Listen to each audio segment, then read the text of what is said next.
Scouting Magazine, December 1948. Here's what they say about getting boys into uniform. Why it's important. A boy gets into the uniform, and immediately it does something to him. To be dressed like a scout makes him want to act like one, makes him want to do the things that scouts do. Besides, it gives a boy pride in his appearance, helps him towards self-confidence, gives him a standing in the eyes of the public. With boys dressed alike, rich and poor, a real brotherhood can be established. How to do it. There's one simple key to getting your unit uniformed. Your own attitude and example. You have to make up your mind to get a uniform for yourself and wear it at all unit undertakings. You boys will quickly realize that you take scouting seriously, and they will soon get into uniform themselves. See Handbook for Scoutmasters, page 404, and Cubmasters Packbook, pages 210-212. You must be first. Don't take our word for it. Go to the Handbook for Scoutmasters, the Cubmasters Packbook. And if you're still unconvinced, take a peek at Baden-Powell's Aids to Scoutmastership. You'll find it right there on page 25, where, big as life, Scouting's founder says, "It is largely a matter of example. Show me a selected dress troop and I can show off a selected dress scoutmaster." Brother, if that doesn't convince you, nothing will. Your unit can only be as good as your leadership, and this basic, unavoidable fact holds for uniforming too. Wear your own uniform for all troop activities. Apply this principle outdoors too. Your winter overcoat may be nice, but it's not scouting. Your hunting jacket or heavy sweater may be comfortable, but they're not scouting either. Only the official scout jacket can make your uniform do its job outdoors as well as in. You'll like the sturdy jacket too. It's warm and serviceable, good-looking and economical, right way for year-round wear. Most important, it is scouting. Ask to see it at your local scout distributors today. You're wanted for questioning, but don't let it bother you. Any embarrassment will be on our side, and we're willing to take the chance. All you stand to lose is 3 cents in a half hour to gain a more interesting and helpful scouting. What I mean is, you know, one man on our board of experts and your opinion is very important to us.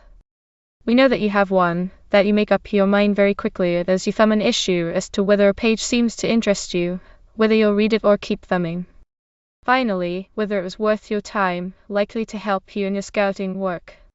We can't talk with you personally about your ideas, and a long questionnaire would probably send you scooting, so here's a plan to do it the easy way. It may look sketchy to you, but it will really help us a lot. Here's how it works when you have finished reading this issue, that is, all of it. You feel the urge to return back to this page and use the contents column as your survey blank. Put checks opposite each article in the columns that best describe your action. Then write any comment you wish to add in that small space at the bottom. Note your scouting position, cut off the content strip on the dotted line, slip it into an envelope and mail to us. I hope we will hear from you. It'll be a real good turn to all you fellow scouters. Scouting Magazine is published monthly except August and bi-monthly June-July, and copyrighted 1948 by the Boy Scouts of America, Tupac Ave, New York 16 NY. We entered as second-class matter, June 13, 1946, at the Post Office at New York, NY, under the Act of March 3, 1879. Scouting Magazine is edited in the Division of Program by the Editorial Service. Director at the Division of Program E. Erna Goodman. Director of Publications, Editor Lon W. Barclay. Managing Editor, Lexar Lucas. Aft. Managing Editor, Tom MacPherson. Art Director, Donald Ross. Production Director, Geo. W. Goddard, Jr. Associate Editors, Gerald Speedy, Cub Scouting, Ted Pettit, Boy Scouting, Ted Holstein, Senior Scouting. Scouting the Country. Buckshot to Memorial. When John M. Phillips began his crusade for conservation less than 2 generations ago, he was taunted, reviled, threatened, and accidentally shot in the legs 3 times. Sportsmen of that day felt game was public property, and they dealt roughly with busybody conservationists. But on an August Sunday in 1948, a new crop of sportsmen met near Glen Hazel, Pennsylvania, and paid public tribute to the same John M. Phillips, no longer taunted nor accidentally shot. Commonwealth sportsmen now revere him as Pennsylvania's grand old man of conservation. On the site of the first game lands purchased by the state, they unveiled a huge boulder, bearing a keystone-shaped plaque commemorating the work of Mr. Phillips in developing a statewide conservation system. A member of the Advisory Council of the Boy Scouts of America, Mr. Phillips is 87 years old, and one of the few men to have a memorial erected in his honor while still living. Dutch uncles to each equals. If you'd like to get it off your chest, tell parents a thing or three. Here's your opportunity to do it in a nice way. Not that you do it other than nicely. At the request of many scouters, we are making reprints of Louis C. Big. Are we Pied Pipers? From October Scouting. If you'd like a few copies, why not ask your council for them? Country Kids equals. If you too have always taken it for granted that delinquency is a crop native only to the teeming metropolis, Albert S. Goss, master of the National Grange, has a shock for you. The farmer, reports Mr. Goss, is now disturbed about the rapid increase in delinquency.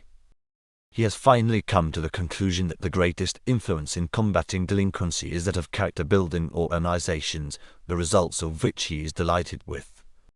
Among character-building organizations, Scouting for the Country Kid, adds Mr. Goss, is a natural, for he has many things right at his back door that scouting offers, and every one of the Granges can sponsor a scout unit. There are 7,100 subunits in the United States, and a special effort is being made this year to push this. The subunits themselves own about 4,000 buildings. Mr. Goss was speaking at a meeting of the National Committee on Rural Scouting late last October. The meeting was presided over by Mr. Wheeler McMillan, committee chairman. Mr. McMillan, known for his interest in rural youth, is moderator of this month's roundtable. Reaching Out, which you'll find on page 4. Old Mike's equals. The fondest dream of any editor is that you, dear reader, cherish and possess your magazine for eternity. But no respecters of dreams are the 2,000 boys' clubs of Britain. Magazine hungry, they'll gladly accept any and all back numbers of any magazine, providing it's American. Mail MTE, H. J. Barwell Peacehaven, 25 Chantry Close, Kenton, Middlesex, England. Brothers equals. Troop 23 of Schenectady, New York, did go to camp last summer, although there was some hectic scrambling at the last minute to raise funds. You see, Troop 23 was financially set pretty well in advance, but along came June, and clear across the continent Vanport, Oregon, went down under 15 feet of water. Scouts of Troop 23 read of how 2 Vanport scout troops and 2 cub packs barely got ashore with the clothes on their backs, so the boys from Schenectady began packing. To Vanport went haversacks, uniforms, pins, badges, and a welter of miscellany. But still the packages didn't look impressive enough to Troop 23, so into the treasury they dived and came up with $35 of their camp funds. No moral needed. 50 means 40 equals. No, that's not double talk on inflation, it's just a first clue to the fact that, come 1950, we celebrate our 40th anniversary, and since 40 years is quite a milestone, we propose to celebrate it in a big way. In fact, we'll be starting the process at the very beginning of 1949, a big, 2-year program which will reach into every pack and troop and senior unit in America. Be watching for future announcements! By E. Erna Goodman, National Program Director. Scouting, like Christmas, is a thing of the spirit. Everybody knows about the spirit of Christmas. It is a spirit which makes itself felt in the heart of man no matter where he may be. There was the story of the landing at Casablanca which tells of this spirit so vividly. The story, contained in a letter to home by a scout of yesterday, relates, "It was Christmas Eve when we landed at Casablanca. We were among the first contingent to land, so we didn't know what kind of reception we'd get. Our officers gathered us together and cautioned us about that. No one could predict if it would be a friendly welcome or welcome of machine gun fire. So as we marched up the main street of Casablanca, we walked as silently as possible. No one spoke to his neighbor. Everything was expectant and utterly tense. The march led toward the east, and as we marched, my eye quickly picked out a bright star shining down near the eastern horizon. At once I remembered another star that likewise shone so brightly on Christmas Eve. But now things seemed so different. Danger and death apparently were lurking behind every house as we passed. And then it happened, but not as we expected it. For, coming clearly and crisply from a group of buildings, we were passing with the sound not of machine guns or rifles, but the sweet and lovely strains of a blessed Christmas carol. The effect was electric. We all felt it. I looked at my buddy, who was a hard-boiled sergeant. He caught his lip in his teeth, and with tears coursing down his cheeks, he marched on unashamed. Well, there you have it. With the spirit of goodwill moving in the hearts of men, the Christmas spirit overcomes the rattle of the machine gun. It is wonderful to contemplate what effect the Christmas spirit has even on souls hardened by men at war. More familiar, of course, are the home evidences of the Christmas spirit. The smell of balsam boughs and turkey roasting, the sight of the bright red berries on a wreath of holly, the soft caress of a falling snowflake on a moonlit Christmas Eve, the unforgettable taste of that red and white peppermint candy cane, and above all, the sweet notes of Christmas carols falling on the ear, all these things bring to us the spirit of Christmas at home. But something deeper than all of that is there, because Christmas reminds us of the song of the angels, of peace on earth among men of good will. So similar is the spirit of scouting, which grows out of such vivid experiences as these: the smell of wood fire with bacon broiling above it, the call of the loon over the lake on a quiet night, the sight of a great bird soaring over pines on a mountain top, the comforting feel of your buddy's shoulder as you hike along a woodland trail at night, the unforgettable taste of wild strawberries gathered to augment the patrol's menu. These things have a part, it is true, in the spirit of scouting, but there is something far deeper, as we all know. For scouting, like Christmas, is a thing of the spirit. Happifying. No season is happier than the Christmas season, and the secret of that happiness lies in what our founder, Baden-Powell, called happifying. It is the philosophy of the old song. I want to be happy, but I can't be happy till I make you happy too. Our Christmas turkey loses its taste and becomes dry fodder unless we have done something to make somebody else happy at Christmas time. Now that is the spirit of scouting at Christmas and at all other seasons. It was put into the scout spirit by Baden-Powell. The implication is clear. Our happiness all year through, as scouts, grows out of the many acts we do to bring happiness to those around us. It is a fine thing for the troop to engage in national or community programs of service. We should do that as good citizens. It is an even greater thing for a patrol to single out some very human service they can perform for somebody close at hand. And when these scouts see the smile on the face of the neighbor they have helped, then they know all about happifying. And their own lives are blessed too. And the scoutmaster, or other unit leader, knows about happifying. For is he not making a Christmas gift to the nation every week in the year as he carries on his scoutmastership? Thus he himself receives dividends the like of which no billionaire in history ever knew. So it was that one such scoutmaster, speaking at the last meeting of our National Council, was able to say, when the scoutmaster looks around him and counts his blessings, he finds that his reward is the richest of all. Equals goodwill equals. The youngest Cub Scout, of course, knows about goodwill, but does not the law of the pack remind him that a cup gives goodwill? So, in the Boy Scout experience, he finds that the scout is a friend to all and a brother to every other scout. As he grows older, he learns more of the world brotherhood of scouting and finds that goodwill among men knows no boundaries of race or creed or nationality. The beloved psalm of the angels at Christmas time, then, is the thing that scouting is trying to do all year round. Insofar as scouting builds its brotherhood and gives goodwill all year round, will it be speeding that day of peace on earth? We have it on good authority that 53% of the boys of America live way out there, in the little crossroads settlements and on the miles apart farms. We all know that we have a big opportunity and responsibility to reach out into that open country. We also know that it is a hard job. To help bring this rural business into the spotlight, Scouting magazine asked 8 men to join in one of our roundtable discussions. These men represent all phases of rural life and of scouting. The moderator's gavel will be wielded by the chairman of our National Committee on Rural Scouting, Wheeler McMillan, who, as the editor-in-chief of the Farm Journal and the Pathfinder magazine, has a host of friends throughout America. Mr. McMillan, will you take over? McMillan, I feel honored to join you fine men who represent so many aspects of modern farm life. We all have one thing in common: we want that boy who lives on the farm to have a good break. Some of us believe that the scouting program can play a big part in his growth. We should face this whole question objectively and constructively. Let's start by asking a rather blunt question: do rural boys really need scouting? Or is their normal life already filled with the ingredients which make for character and good citizenship? Vernon Nichols, Scoutmaster. They need it very much. Scouting not only builds character, but it helps especially in developing leadership, a quality often lacking in farm boys.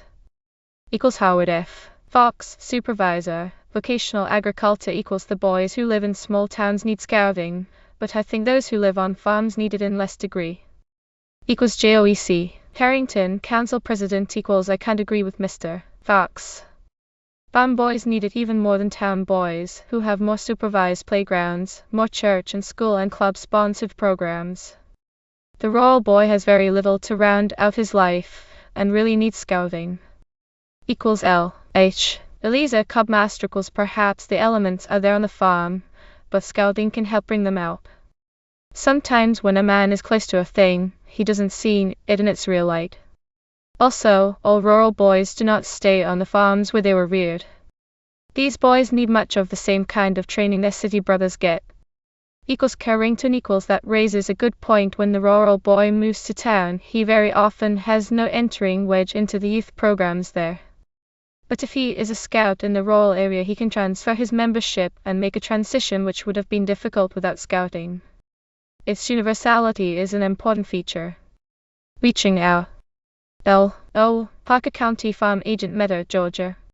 Henry P. Castenson, Master, State Grange, Seattle, Washington. Joe C. Carrington, Council President, Austin, Texas.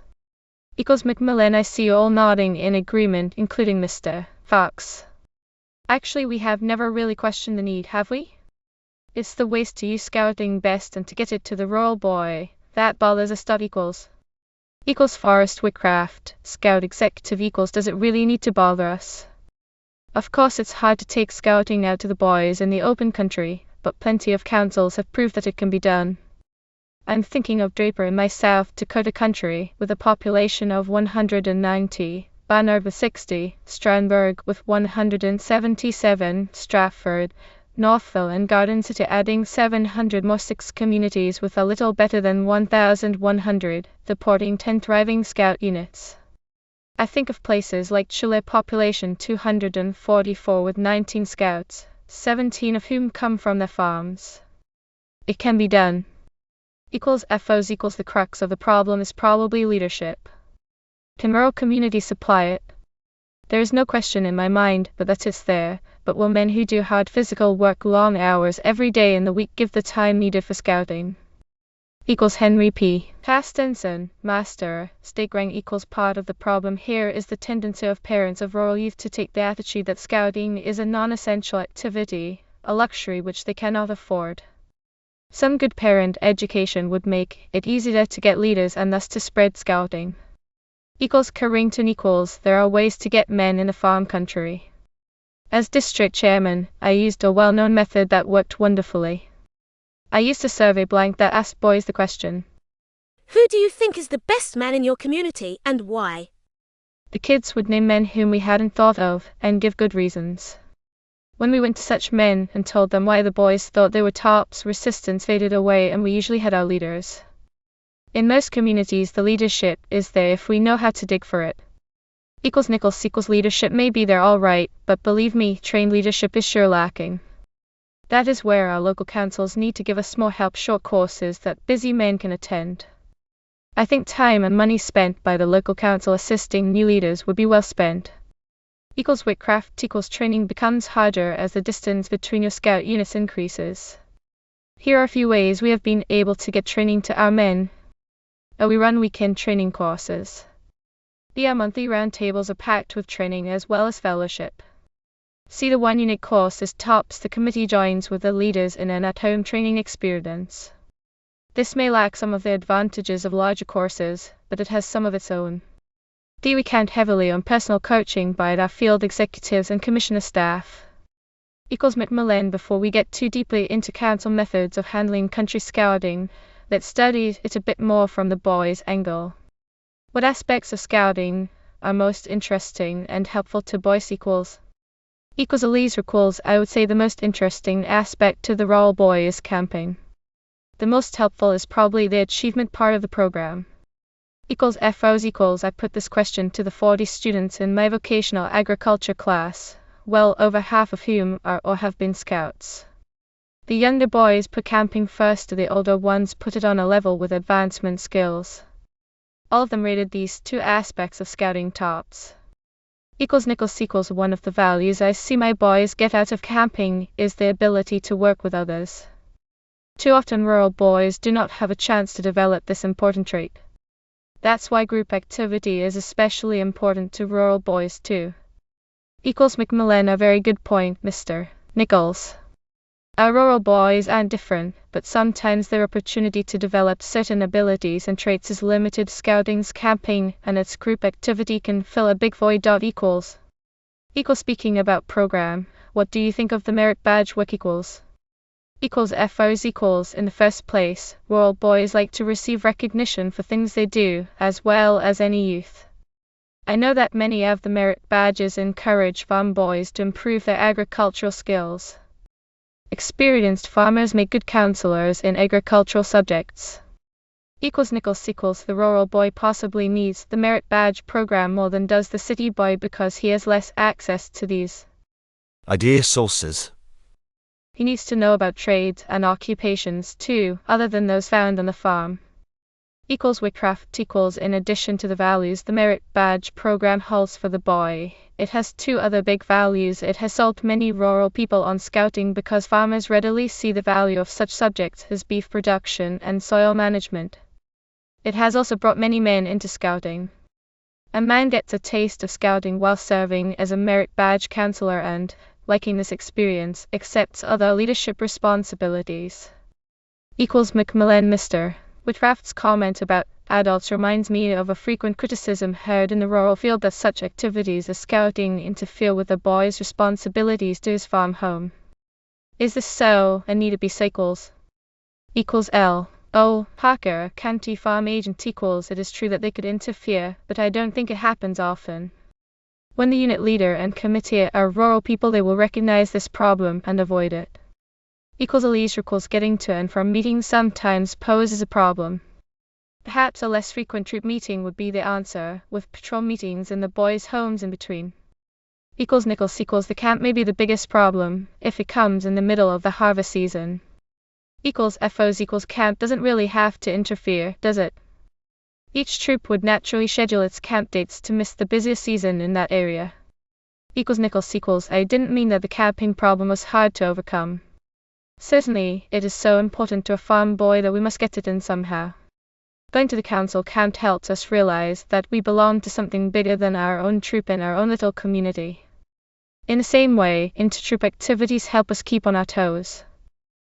Park recalls, I certainly agree that camping is important, but it is the scouting activity which is most likely to conflict with home responsibilities. Councils with rural territory should be very aware of the problem and should handle it realistically. Castens. This whole discussion of competitive activity raises another question which we in the Grange feel is important. That is, that leaders of all youth movements should recognize the need for closer contact and understanding the need for planning together so that their problems will be coordinated rather than conflicting. We have tried to work this way in developing our juvenile Grange program. We have made an effort to support such activities as the Boy Scouts, the 4-H, Future Farmers, etc. FOs. I am not too much concerned about the danger of competition. Neither the 4-H nor the FFA cover the entire country, by any means. Furthermore, my experience has been that boys can belong to both FFA and the Scouts and do a good job of both. Then too, since future farmers are all older boys, their activities become a continuation of the leadership training received in Scouting. Park recalls, we in 4-H like to have our boys active in Scouting. Scouting and 4-H strengthen one another. For example, Scouting recognizes with its merit badge awards the work our boys do in 4-H projects. Scouting provides programs in non-agricultural subjects which 4-H does not offer. With craft let's go even stronger than that.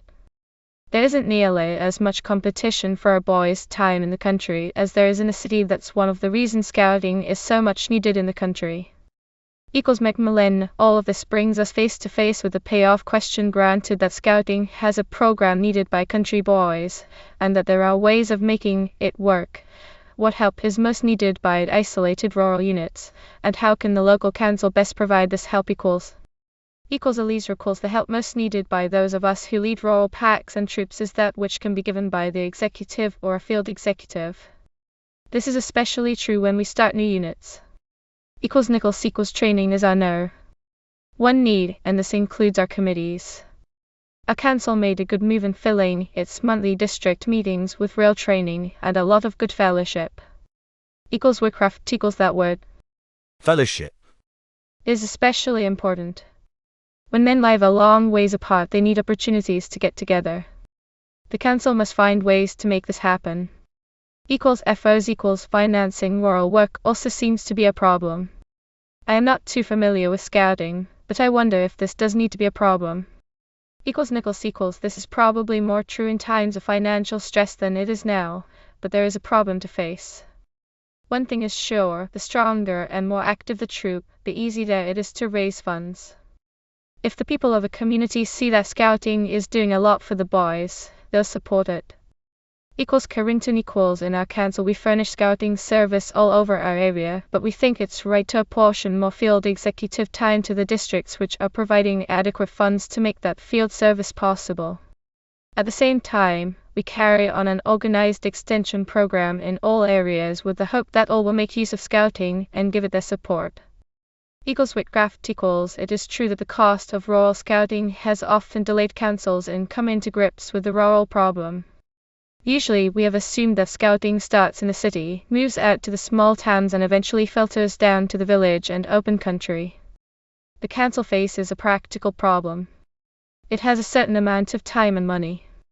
How can these be spent most wisely? The same amount of work that will organize a rural troop of 6 boys at Olson's Corners will organize a troop of 20 boys in the headquarters city.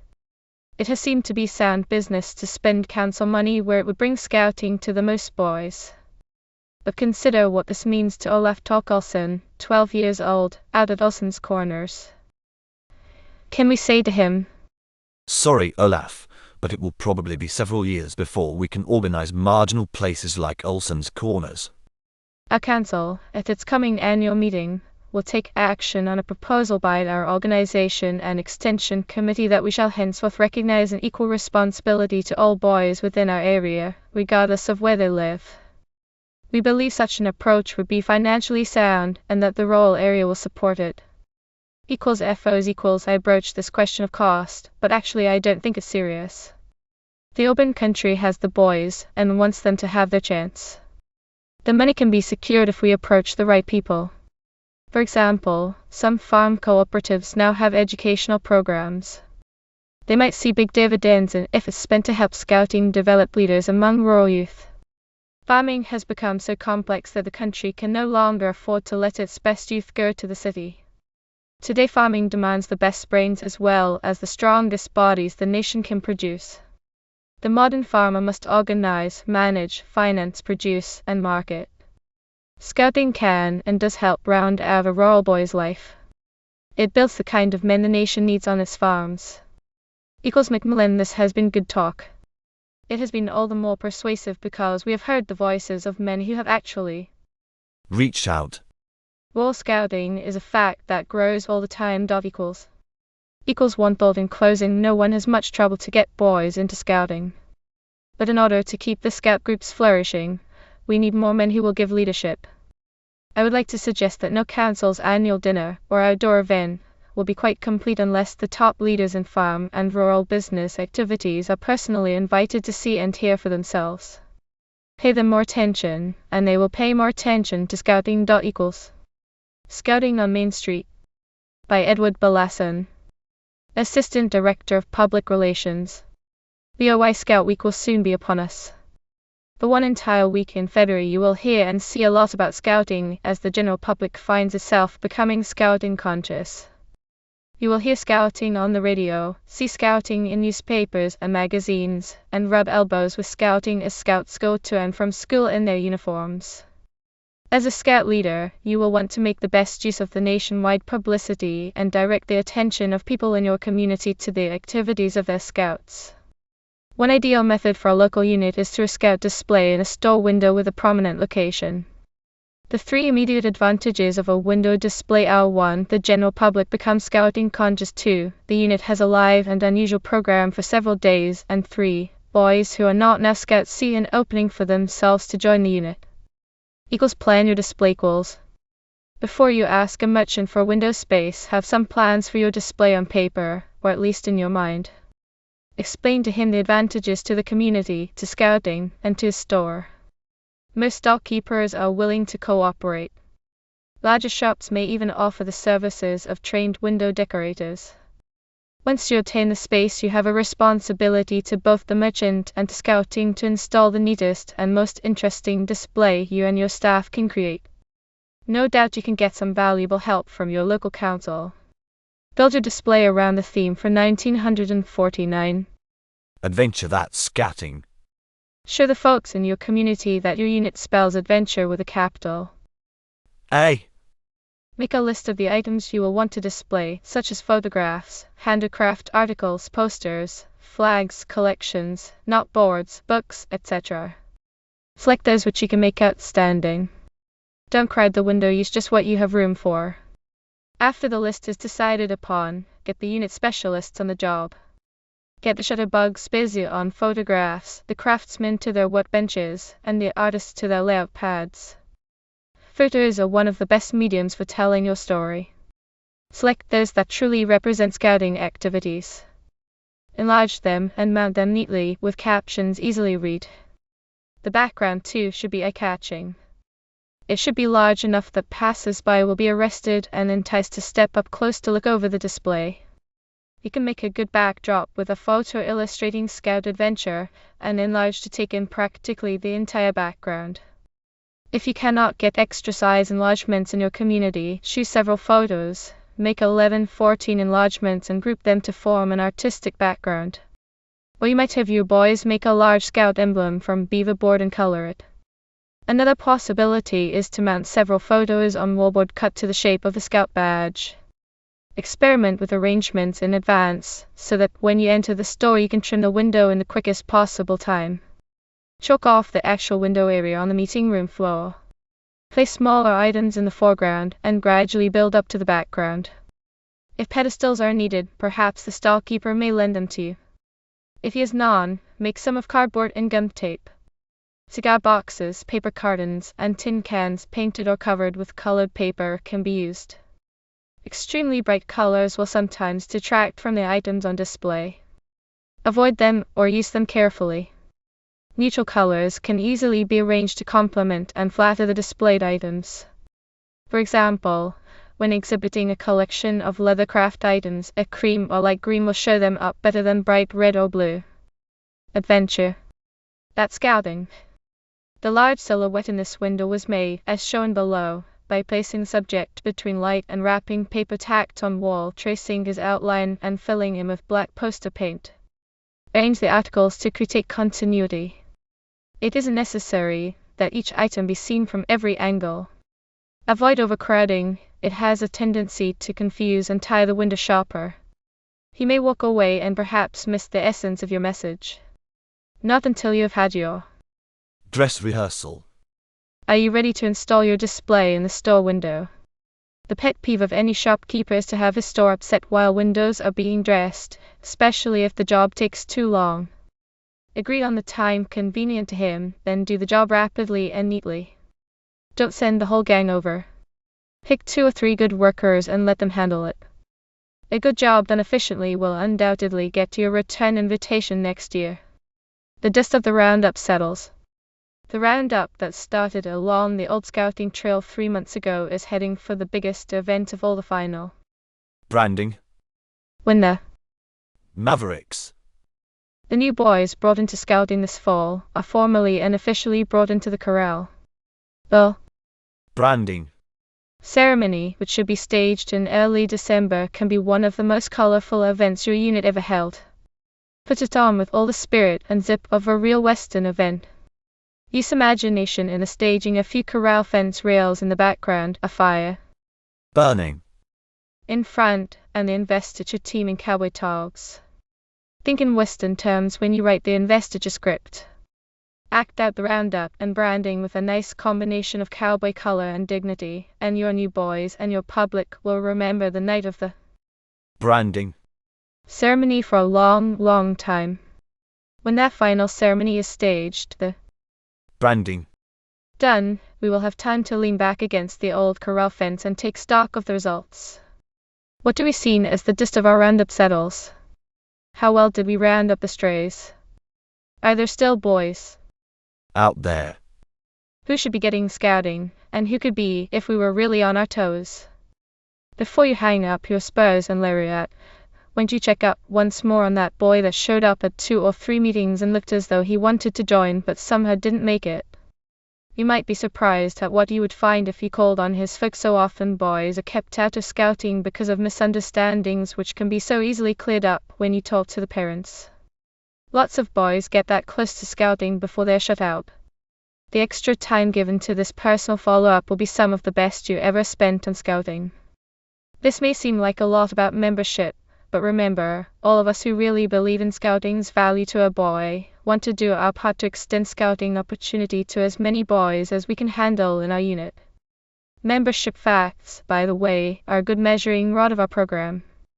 When there's fun and adventure in a scout unit, most every boy wants to join. When there's always something new and interesting happening, they want to stay in. That's what our membership figures really represent, our ability to provide the opportunity to join, plus the program that holds. Much of this fall's roundup activity has been designed to provide more of the opportunity to join, as well as a good deal of planning for the program that holds boys. Now we need to follow through on that program. That means steady attention to the regular activities, whatever they may be: the den meetings, the patrol meetings, and weekly troop or senior unit meetings, and special attention to the highlights that serve to point out the Boy Scouting experience. What are some of these highlights? In Cub Scouting, the monthly pack meetings are highlight events. Each one is different and apparently more interesting than those that have gone before. Up-and-coming Boy Scout troops and senior units plan their highlights in a different way. They schedule at intervals through the year a number of events specially chosen to give a lift and a purpose to the week-by-week program. They use these special events as something to look forward to, something to prepare for, and afterward, of course, to look back on with happy memories. Well, it's time to boost ourselves off that old corral post and get going. There's things to do around this ranch, and now's the time to be doing them. Don't forget the dinner. Oh, Cub Scout leaders, follow this trail sign starting each article. The dinner is probably the most neglected and forgotten leader in Cub Scouting. Yet seen as one of the most important links between other Cub Scout leaders and the Cub Scouts themselves. The dinner is elected by the boys. While the standards may be different from the standards of adults, you can probably trust them to select the boy whose leadership they are most ready to accept. If there's any influencing of the election, probably the best point to bring out is that the older boy with more experience is usually the best. Usually the term of office is not long. However, there is no specific limit. If the term is not too long, more boys will have an opportunity to practice leadership. On the other hand, if it is too short, no dinner serves long enough to become a really helpful leader. Equals his responsibilities equals. The dinner is the right-hand man of the den chief. Here are a few of the responsibilities which the dinner in most dens can and should assume. 1. Arrive early to prepare meeting place. 2. Meet with den chief and den mother to go over last-minute plans for the meeting. 3. There are times when he can lead games or songs. This will require coaching from the den chief, and also some backing during the activity. 4. He often keeps and reads the den diary, although in some dens another member of the den carries on this responsibility. 5. He can also help with simpler ceremonies. For example, he should lead the grand howl and living circle. When the den repeats the den promise and the law of the pack, he is the logical leader. His badge of office. The denner wears his denner stripe 6 inches below his left shoulder seam. An assistant denner wears a single stripe in the same position. The denner relinquishes the badge of office when he no longer holds that office. Only one boy in the den wears the denner stripes at any one time. Explain to the den that denner stripes are not an award for service but a badge to designate the boy who holds the office. It should be presented to the boy at the ceremony either at a den meeting or a regular pack meeting. Some general tips. 1. If the office is to seem important and worthwhile, the denner must have an active part in the leadership of den activities. 2. Sometimes a boy becomes a little overbearing. You may have to tone him down a bit and make clear to him that one mark of a good leader is to lead in such a way that folks like to follow. 3. Make the election of a denner an important matter. Discuss it thoroughly. Make clear to the boys that the boy they elect will definitely be their leader once he is elected, and they are then expected to follow him. 4. Recognize the denner. A bit of recognition will make his leadership more helpful. 5. The den chief and the den mother should see that the denner has a happy experience. If the boys do not follow his leadership, it will tend to discourage him from further leadership efforts. Scouting's 39th birthday. Blue and gold. Week. Yes, we know it's only December, but it's not too early to begin to think about the way your pack will celebrate Boy Scout Week in February of 1949. This will be Scouting's 39th birthday, and it's a time for celebration for everybody related to the Boy Scouts of America. Some Cub Scout leaders feel since our birthday is called Boy Scout Week, that the celebration includes only Boy Scouts. This simply isn't true. It's the birthday of our movement, and those of us in Cub Scouting are very much a part of the Scout movement. So here are a few advanced tips which will help you look ahead to February and make some plans. More detailed tips will appear in January Scouting. Adventure. That's Cub Scouting equals. As you know, each Boy Scout Week has its theme or big idea, and in 1949 it will be Adventure. That's Scouting. Of course to you that means Adventure. That's Cub Scouting.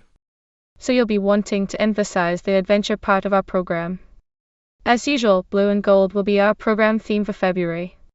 This has become a tradition in Cub Scouting. It's an annual party occasion with Boy Scout Week as its theme. Perhaps your blue and gold party will be in the form of a potluck where everyone brings his own food, or perhaps you'll do it banquet style. However you do it, it will be the basis for a month of preparation on the part of both Cub Scout leaders and Cub Scouts. The uniform. Encourage parents to look ahead to Boy Scout Week and attempt to have their boys in complete Cub Scout uniform by February. Cub Scouts will want to wear their uniforms to school and to church. They will want their uniforms in spick and span condition. Scout Sunday. Plan ahead so that your pack will fit into some scheme for attending church on the Sunday of Boy Scout Week. If your pack is sponsored by a church, perhaps all boys who belong to that church will sit in a body with their parents on that particular Sunday. Perhaps you could even work out some plan whereby Cub Scouts will participate in the church service or prepare an exhibit for the entrance hall of the church. Your sponsoring institution. Perhaps your pack is sponsored by a PTA or civic club which has regular monthly meetings. If so, why not start working on a plan where your pack might have some part in the February meeting of the organization? It is not necessary for the Cub Scouts themselves to attend the meeting, but an exhibit or a display and perhaps several representatives of the pack would help to put the spotlight on Boy Scout Week. Window display. Every pack should try to prepare a Cub Scout window display in a community store. If possible, pick a store window which is located in the neighborhood of your pack. These are the folks who will be most interested in what you are doing. You will find some suggestions on Cub Scout window displays in the January Scouting magazine. Special publicity. Urge your Cub Scouts to listen to the radio during Boy Scout Week. There will be statements about scouting in connection with all nationwide programs. Try to fit into this general scheme in your community and get some pack news into your community paper. American Cub Scout Din in Peru. Gee, mother, all the Cubs are wearing their new uniforms to school, and as for let me see, how many Cubs are there now? I guess 5 Cub caps in a row in the cloakroom, and now the 2 Scout caps, and gee, they look nice. It was Boy Scout Week, and the 5 Cub Scouts and 2 Boy Scouts, whose uniform accessories had just arrived from BSA headquarters in New York, were 100% thrilled at the privilege of wearing their new gear every day to school. The boys are members of Den 1 and Patrol 1, the only officially registered scout groups in the Sierra of Peru, and doubtless the highest in all the world, for the altitude where we live is 12,500 feet. On January 7, 1947, the parents of the only 4 boys then eligible to join any scout group met and decided that even with so few it would be worth everyone's effort to start a Cub Den. We were all members of the small mining camp, about 50. Gringo. Families of the extensive Cerro de Pasco Copper Corporation called La Arroya. Since then, 4 new boys of Cub Scout age have come to camp and been admitted, and 4 of the original 5 have attained their 12th birthdays and are now enjoying their first meetings as a Boy Scout neighborhood patrol. Without exception, the younger boys are all looking forward to their 9th birthdays so that they may join the envied group of Cub Scouts.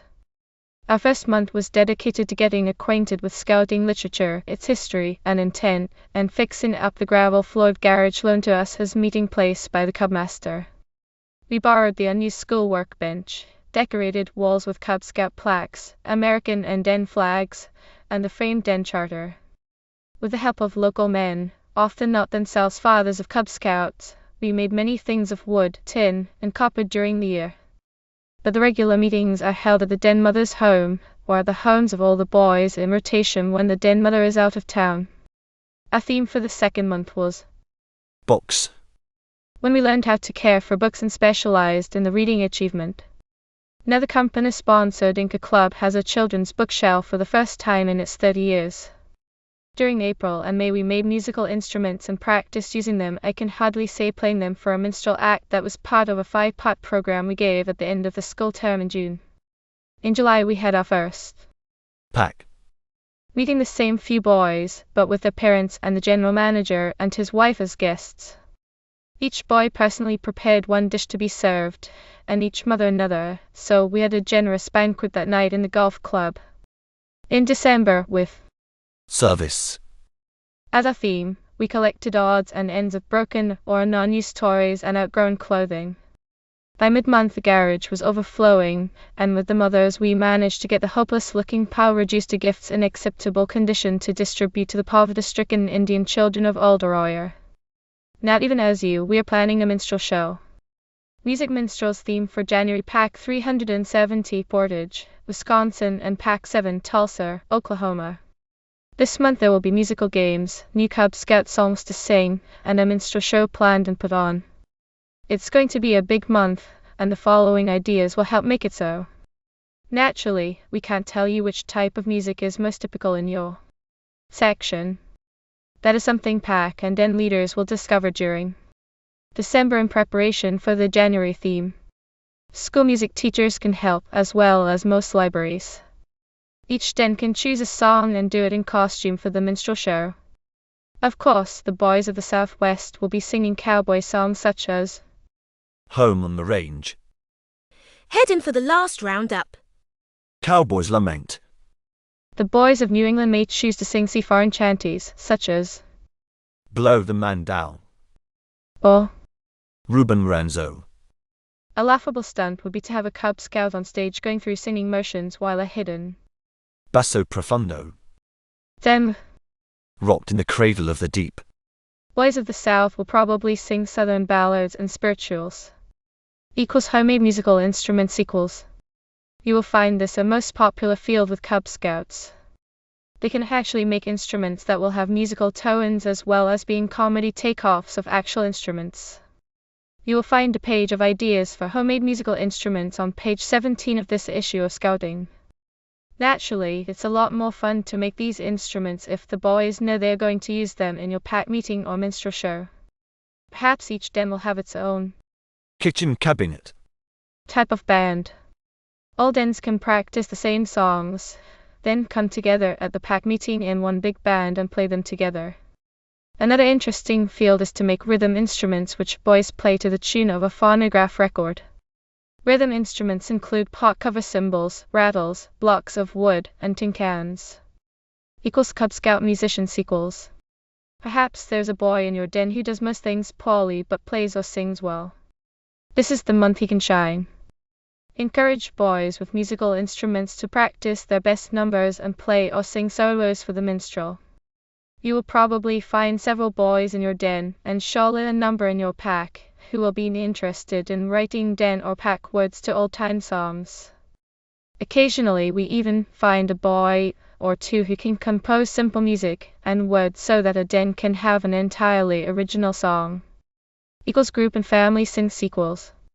Why not suggest that each den mother invite boys and parents of her den into her home on a Sunday afternoon? They could sing old-time songs together, and boys who play instruments can put on an informal recital for parents. Perhaps there will be a dad or mother who can sing a solo. In addition to den sings, families will enjoy singing together occasionally.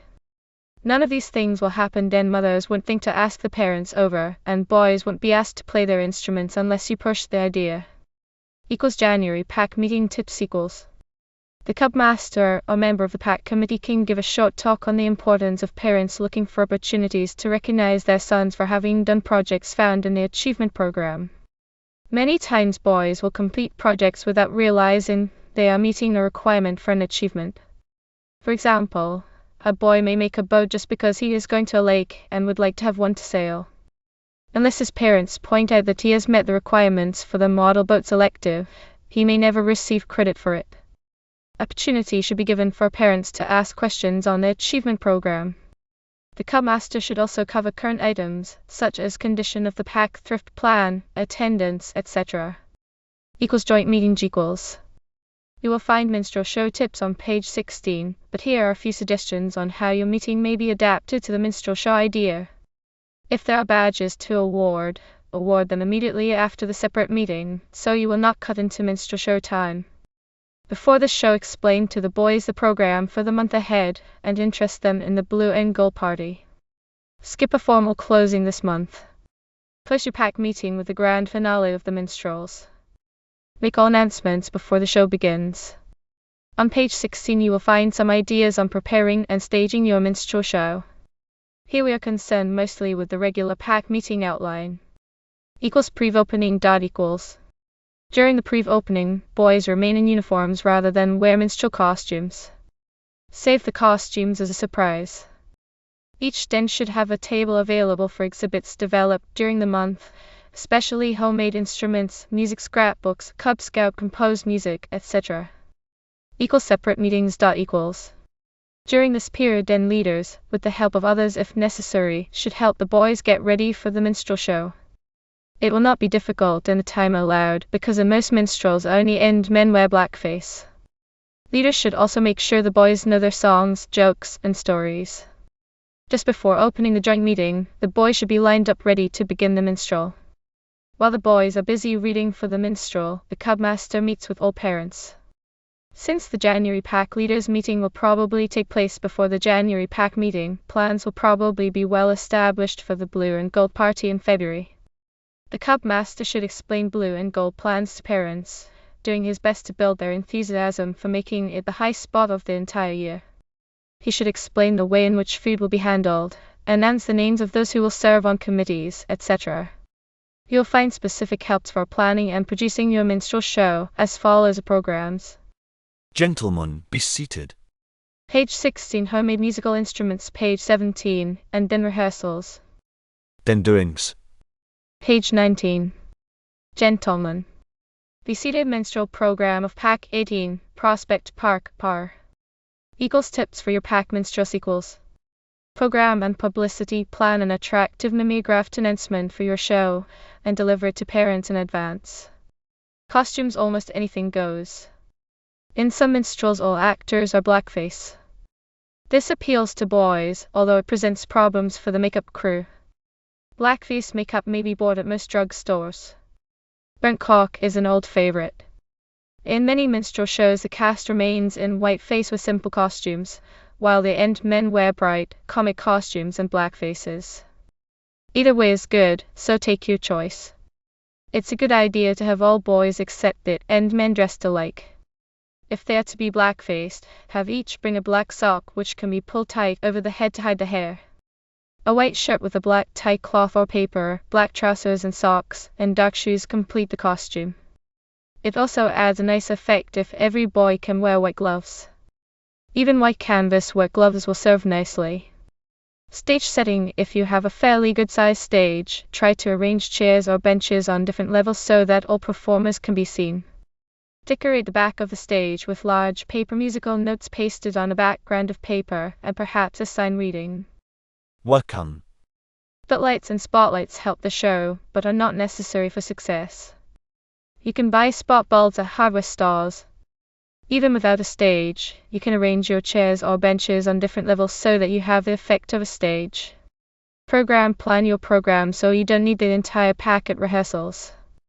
Features which will be participated in by the entire cast, for example, opening and closing chorus, can be rehearsed by each den, then sung together at the show. Here are some good numbers for your opening chorus. Dixie. Minstrel Days. We're here for fun. See page 6 Cub Scout Songbook. Ho ho ho. And you wore a tulip. Down south. Etc. Each den can prepare whatever acts time will allow, and ought to supply at least 2 solos, either vocal or instrumental. Solos can be alternated with the den stunts. The stunts can include such items as homemade orchestras, den chorus, den tap dance, den skits, etc. Much of the success depends upon the end men. 2 or 4 sit on each side of the front line and pass jokes and stories back and forth with the interlocutor. The interlocutor can be either an adult or boy, and it is his job to keep the show running smoothly and to prompt those who forget their cues. Most libraries have several books on minstrel shows, and you will find some good stories in them. Give them a local twist and they will seem funnier. Fall. Way down south in Dixie. We bring you the one and only Prospect Park Cub Pack. 18's own Big Minstrel. May 25, 1948. Program Part 1, 7:45 p.m. Opening. Dixie. Entire company dens 1, 2 and 4. Interlocutors welcome Edward Hindleder. Den 1. Saxophone solo, specialty solo, cornet solo, chorus number and end men hilarity. Den 2. Selections by the world-famous Den 2 chorus and end men jollity. Den 4. Musical duet, specialty number supported by entire den, the celebrated Den 4 chorus featuring their den song, end men mouth closing. Oh Susanna. Entire company dens 1, 2 and 4. Graduations, investitures, awards. Intermission. Part 2, 9:00 p.m. Opening. Dixie. Entire company dens 3 and 5. Den 3. Musical trio, a fast-stepping duet. World-renowned harmony boys chorus and end men hilarity. Den 5. A trick up his sleeve, specialty number by the famous Den 5 theatrical unit and end men merriment finale. Oh Susanna. Entire company all cubs of pack. Remember, your minstrel show can succeed without rehearsals of the entire cast if you plan carefully. It won't be quite so polished as a professional minstrel show might be, but your parents and guests will enjoy it all the same, and will appreciate the fact that you did not require the boys to go out for special rehearsals. Musical instruments. Unicode equals. A cigar box and 4-foot stick and string, an old fiddle bow and a few nails will make it. Be sure to remove paper from cigar box so it will sound. Make a bow out of stick and horsehair with resin on it, or borrow an old fiddle bow. Slide flat metal bar up and down string to make different notes. Musical consequels. 4-2 QT, 4-1 PT. And 4-1 PT.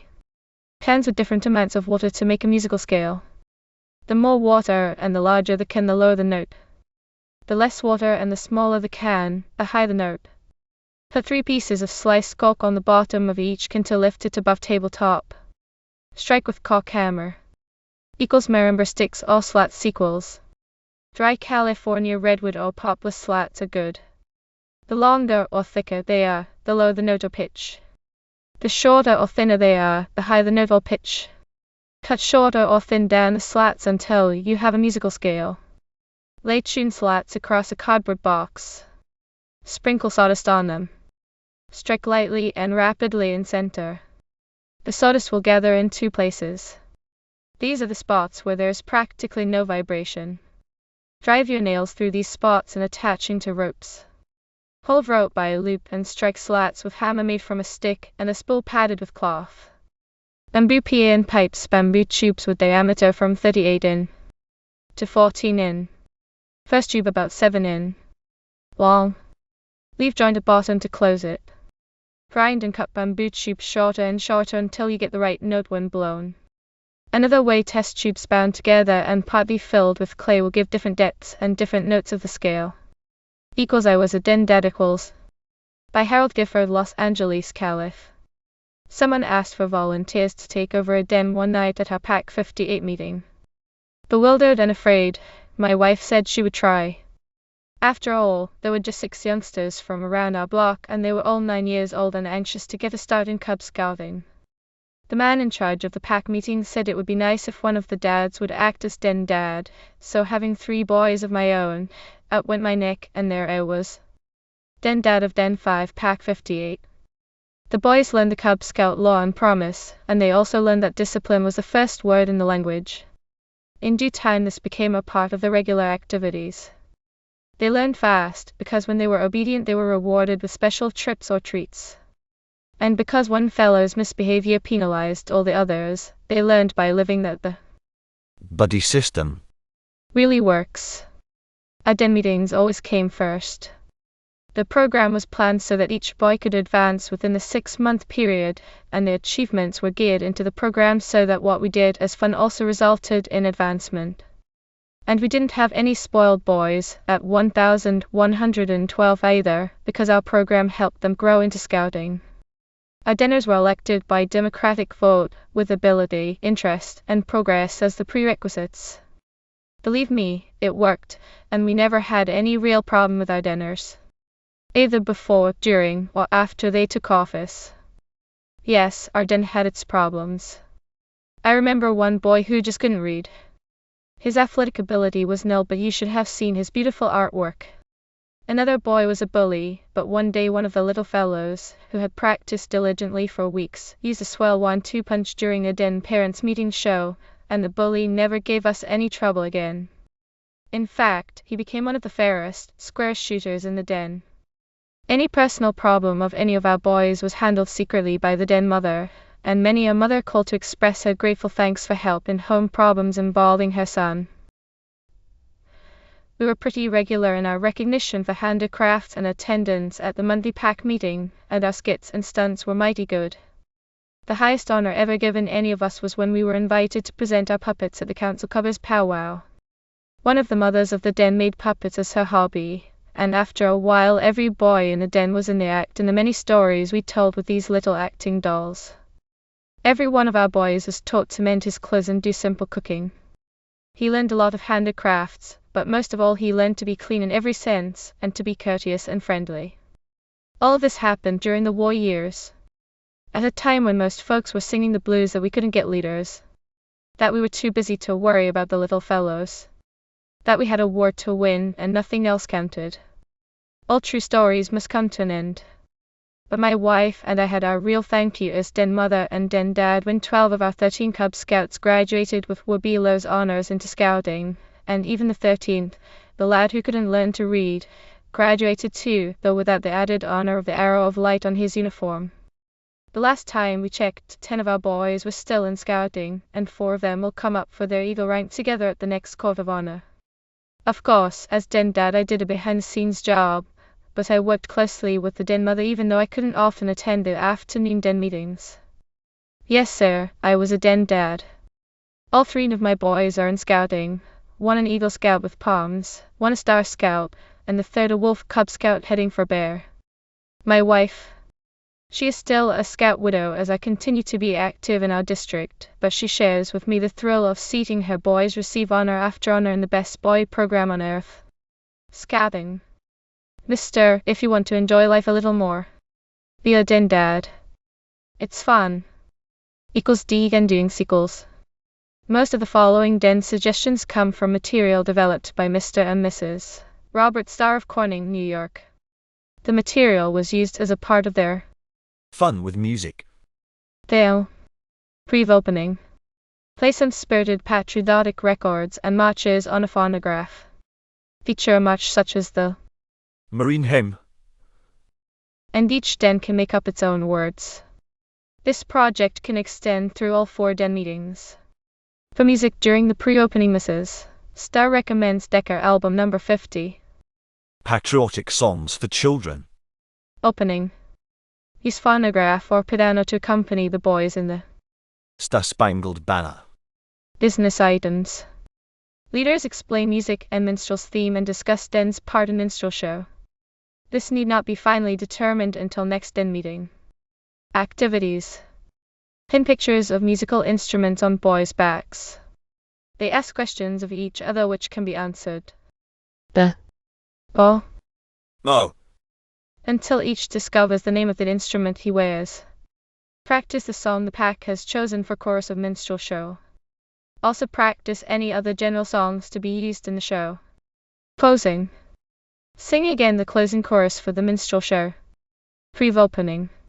Tell the story of some special music or composer such as Stephen Foster. Opening. Sing one of the choruses to be used in the pack minstrel show. Business items. Den mother leads den in discussion to decide what the den will do at the pack minstrel show. Activities. Spend some time working as a group on words for the song chosen at the first meeting. Try some musical charades. Each Cub Scout acts out the title of a song while others guess its name. After the name is guessed, the Cub leads his den in the song. Rehearse den's part in minstrel show. Closing. Teach the Cub Scouts an old-time spiritual such as Swing low, sweet chariot. Oh. Joshua fit the battle of Jericho. The Fireside Book of Songs, published by Simon & Schuster, will give den mothers lots of ideas. Brief opening. Pick a simple radio theme song such as the Thus. song and let each boy write his own words for the music. Here's what one Cub Scout and Mr. Starr's pack composed. Cub. Cubs can do most anything. Cubs can stand the test, you see. When you ask them why this is, they say we'll try anything. Opening. All teach their songs to the den. Business items. Den mother and den chief check up on costumes, properties, etc. for pack minstrel show. Activities. Musical guessing game. One Cub Scout sings a song silently in front of the den while others try to read his lips. As each Cub Scout guesses the song, he joins the first boy and sings the song silently with him. When everyone has guessed the song, the den sings it aloud. Play another game of your own choice and related to the musical theme. Rehearse the den's part for the minstrel show. It should be really polished this time. Also rehearse the choruses which are to be sung by the entire cast. Closing. Sing a quiet song such as Now the day is over. Pre-opening. Hold a dress rehearsal for the minstrel show. During the pre-opening, Cub Scouts put on their minstrel show costumes. Blackface is not necessary for the rehearsal. Opening. Rather than follow through with the formal den meeting, use time to rehearse the den's acts for the minstrel show. Teach Cub Scouts some rounds. Mr. and Mrs. Starr recommend the Blue Book published by Hull and McCreary Co. Good rounds are Scotland's burning. Sweetly sings the donkey. Row, row, row your boat. 3 blind mice. Oh. Are you sleeping? Posing. Rehearse the den song which was composed by the boys at the first den meeting. CB Scoot equals treasure chest equals magic kit and puzzle kite equals. The supply service of the Boy Scouts of America has brought out 2 new kits which we think will be very popular with Cub Scouts. One of these kits is a new Cub Scout Magic Box. It's filled with material to perform tricks suitable for boys of Cub Scout age. The kit is packed in an attractive Cub Scout box. You can get the Magic Kit through your Boy Scout dealer. If he doesn't have it in stock, your Boy Scout office will order it for you. Catalog No. 1,888, priced at $2. Cub Scouts will also find the Cub Scout puzzle box interesting. The box is filled with the sort of tricks boys can try it on their dads. The puzzle kit may also be purchased through your Boy Scout dealer or ordered through the Boy Scout office. Catalog No. 1,887, priced $2. Both of these kits would make wonderful Christmas gifts for Cub Scouts. Got a game equals. A lot of digging goes on before the Cub Scouting section of Scouting magazine reaches you each month. We do our best to make available to you information which will help you in the planning of your pack programs. Naturally, we cannot give you enough to make it unnecessary for you to do some thinking too. Our purpose is to give you just enough information to stimulate your own thinking and planning. One of the areas where we need some help is that of games. We can keep passing games along to you, but we would like to be able to give you games which other Cub Scout leaders have successfully used in their dens and packs. The only way we can do that is for you to send us the favorite games of your den. Would it help you if we were to start a favorite games department? Perhaps we could print 2 or 3 favorite games each month. You would know that there were games which had been successfully used in Cub Scouting in some section of the country. Would you like such a favorite games column in your Scouting magazine? If so, send us your favorite game, and we will consider your vote in favor of the department. Tell us just enough about your game so that we can understand it. You need not worry about making it polished writing. We'll edit it. If the game you send us has not been used in our literature, and if it's the type of game we can use, then we will publish it and give you credit for sending it. Got a game? Cubs of Region Foo recalls. Tune in the Marine Corps hymn. From the shores of Blue Lake Erie to the hills of Kentucky, you will see our banner flying, o'er this great land of the free. Chorus. With the wolf cubs, bear cubs, lion cubs and Ackler we adore. You will always find us on the job, we're the Cubs of Region 4. We work and play, we laugh and sing, we always do our best. We give goodwill whenever we can, for Cubs can stand the test. Repeat chorus. Our uniform is blue and gold, our shoes are shining bright. Our health is good, our spirits high, and everything's alright. Repeat chorus. Scouting shots. For Boy Scout leaders. Follow this trail sign starting each article. Troop announcements equals. Scout masters who are also photographers, or who have photographers on the troop committee or among their obliging friends, have an easy way of turning out interest-catching cards announcing troop meetings, hikes, and other events. Use a snapshot of a recent hike or camp. Print the photo in one corner of a piece of photographic paper cut to postcard size, or a regular postcard photo stock sold in many shops. Write an announcement in the white space surrounding the picture, stick on a 1-cent stamp, and leave the rest to Uncle Sam. The sample above shows the type of card sent out by Scoutmaster S. L. Lennington of Troop 207, Denison, Texas. He says it works nicely. Stop that hack and equals. When the Meshinga Music Council camp staff of Marion, Indiana, began to take stock of the trees in camp, their observations rocked them right to the ground. Not that scouts were intentionally destructive, but careless hacking, needless bark stripping, and the typical American habit of carving initials on anything and everything in sight all had been combined to completely ruin some trees, partly destroy others, and at the very least, deface the natural beauty of the woods. Several schemes were suggested to stop these careless habits, and one proved most successful. Whenever a batch of campers arrived, they were lined up with their axes and knives in front of them. Each scout gave the scout sign and repeated, "On my honor, I do promise to protect all plants and animals in our scout camp, being particularly careful with my knife and axe, not cutting any tree or shrub without permission." Bugs and floss equals. Scoutmasters who are embarrassed when eager beavers run up and ask, "What kind of a bug is this?" Or, "What flower is that?" Well, welcome to new books, both published by Doubleday and Company, Garden City, New York. The Insect Guide by Dr. Ralph B. Swain, a former scout, is a very easy-to-use book. Instead of describing the individual species, Dr. Swain tells how to recognize the larger, more easily remembered insect families and orders. 450 illustrations, 330 in full color, make the job of question answering that much easier. Equally interesting is the material on how to find, capture, observe, and preserve different insects. As a hike or camp activity, insect observation can be good program material if you know how to do it. This pocket guide supplies the answers. Also recommended for the troop library is Wildflower Guide by Dr. Edward T. Worry. Actual use with scouts has proved this to be an easy-to-follow guide.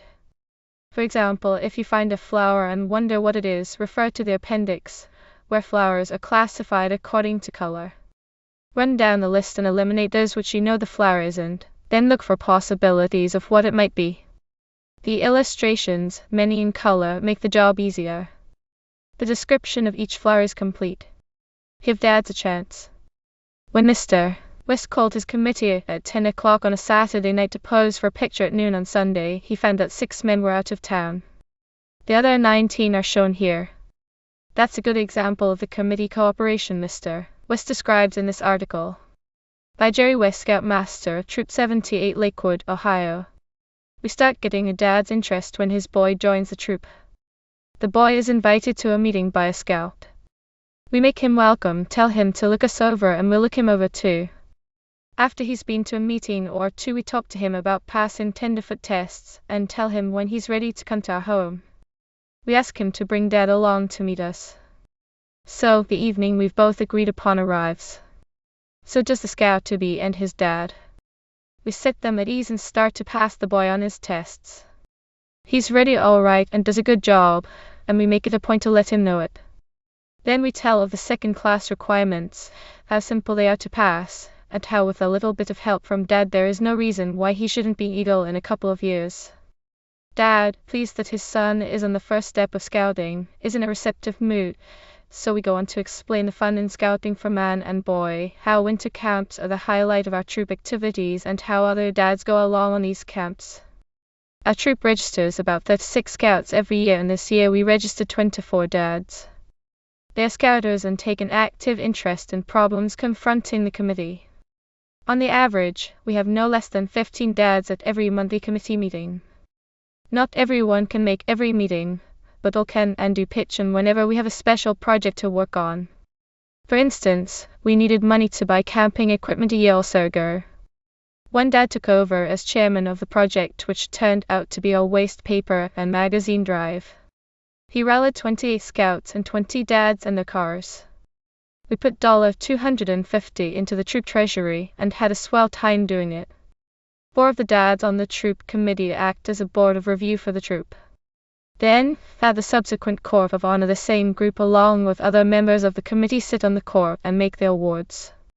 At these Courts of Honor we make it a point to invite and expect every mother and dad to attend, even though their son may not be up for an award. We know he will be at a future court, and know his mother and dad would want the same cooperation and interest shown by his other parents. As I've said, we like to go camping, to spend long weekends in the woods, and when one of these weekends comes along, another dad steps into the picture. He's our transportation chairman, and it's his job to see that the scouts get to and from camp. Because our dads come from every walk of life and all kinds of businesses, we look into their daily jobs or hobbies for special talents that might be employed at a troop meeting. One of our dads is lieutenant commander in the Coast Guard, so some weekend this fall the troop will take a trip and visit the local Coast Guard station and see how it is operated, and incidentally look over and into the workings of a submarine station there. No, you won't get them all. You'll run across the dad who just can't do much because of his job, and you'll run across the dad just not interested, even the fellow who is most willing to have you take the boys to camp, his boy included, and not even be able to lend a hand with transportation. Don't let these few discourage you, however, nor cause you to slacken your efforts to ask the next dad who comes along. Don't be afraid to go out and ask for help. Give your dads a chance and you'll have more fun in scouting, you'll have a better troop, and you'll have an easier job. Troop plans for January. Theme: handicraft. Skill: Build Scout Week displays, model making, make camp, activities, equipment, handicraft. January is essentially a month of preparation for Scout Anniversary Week, and since local activities vary so much over the country, it is difficult to suggest 4 weekly meetings that will be usable by every troop. Some units will devote the entire month to preparation for window displays and live expos, open house nights, Scout Sunday, participation in council or district activities, and other events celebrating Scouting's birthday. Other troops will be able to carry on such preparation and still spend time on training in some skill or series of Scoutcraft projects. The Scoutmasters program notebook suggests handicraft as the theme for the month, building Scout Week displays, model making, and making camp and activities equipment. First week equals. Opening Scoutmasters Handbook, pages 142-144. Game Crows and Cranes, page 30. Scoutcraft demonstration of what to make for the Scout Week window display. Each patrol to collect material and make one part of exhibit. Explanation of what skills will be demonstrated in live expo, and assignments made to patrols, pages 8-9. Patrol corners, patrol business. Attendance, dues. Start planning patrol. Part in troop window display and live expo. Continue preparation. Weekly patrol meeting. Game Scoutmasters Handbook, page 422. Announcement Scout Week plans. Winter camp. Scoutmasters Minute. Closing song Scouts sing. Second week equals. Opening Scoutmasters Handbook, pages 142-144. Game You see on page 30. Scoutcraft start collecting patrol material for a window display. Practice for live expo. Plan for open house, parents' night, or part in council or district activities. Patrol corners, patrol business. Continue work on handicraft for window display or making camp and activities equipment. Practice for patrol. Part in live expo or other troop activity. Game Scoutmasters Handbook, page 422. Announcements Progress of Scout Week plans. Troop business. Winter camp. Scoutmasters Minute. Closing songs. Third week equals. Opening Scoutmasters Handbook, pages 142-144. Game Newspaper Study, page 30. Scoutcraft Winter Camping Techniques, Clothing, Equipment, Menu Planning, pages 26-27. See also November Scouting, page 16. Patrol corners, patrol business. Continue handicraft activities. Practice for live expo, open house, or parents' night demonstrations. Game Scoutmasters Handbook, page 422. Announcement Scout Week plans. Winter camp. Scoutmasters Minute. Closing Scoutmasters Handbook.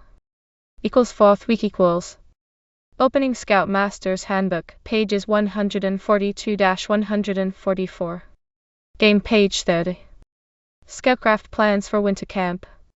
Tent pitching, bed making, keeping warm, cooking, etc. Pages 26 and 27, also November Scouting, page 16. Patrol corners finish preparation for Scout Week's handicraft and live expo or skill demonstration for open house. Hold dress rehearsal for staff of part in live expo and open house. 10 in all handicraft projects ready for placing in window. Game Scoutmasters Handbook, page 422. Announcements meeting place for start of camp trip. Scout Week plans. Scoutmasters Minute. Closing songs. Overnight camp PM. 3:15 troop meets. Patrol leaders truck patrols. Inspection of packs. 3:30 leave for campsite. 4:30 arrival at campsite. Half of patrol pitches tents, makes beds, etc. Other half prepares dinner. 6:00 dinner. 6:30 cleanup. Inspection of campsite. 7:00 games. 8:30 campfire. 9:00 taps. Second day. 7:30 get up. Build fires. Cook breakfast.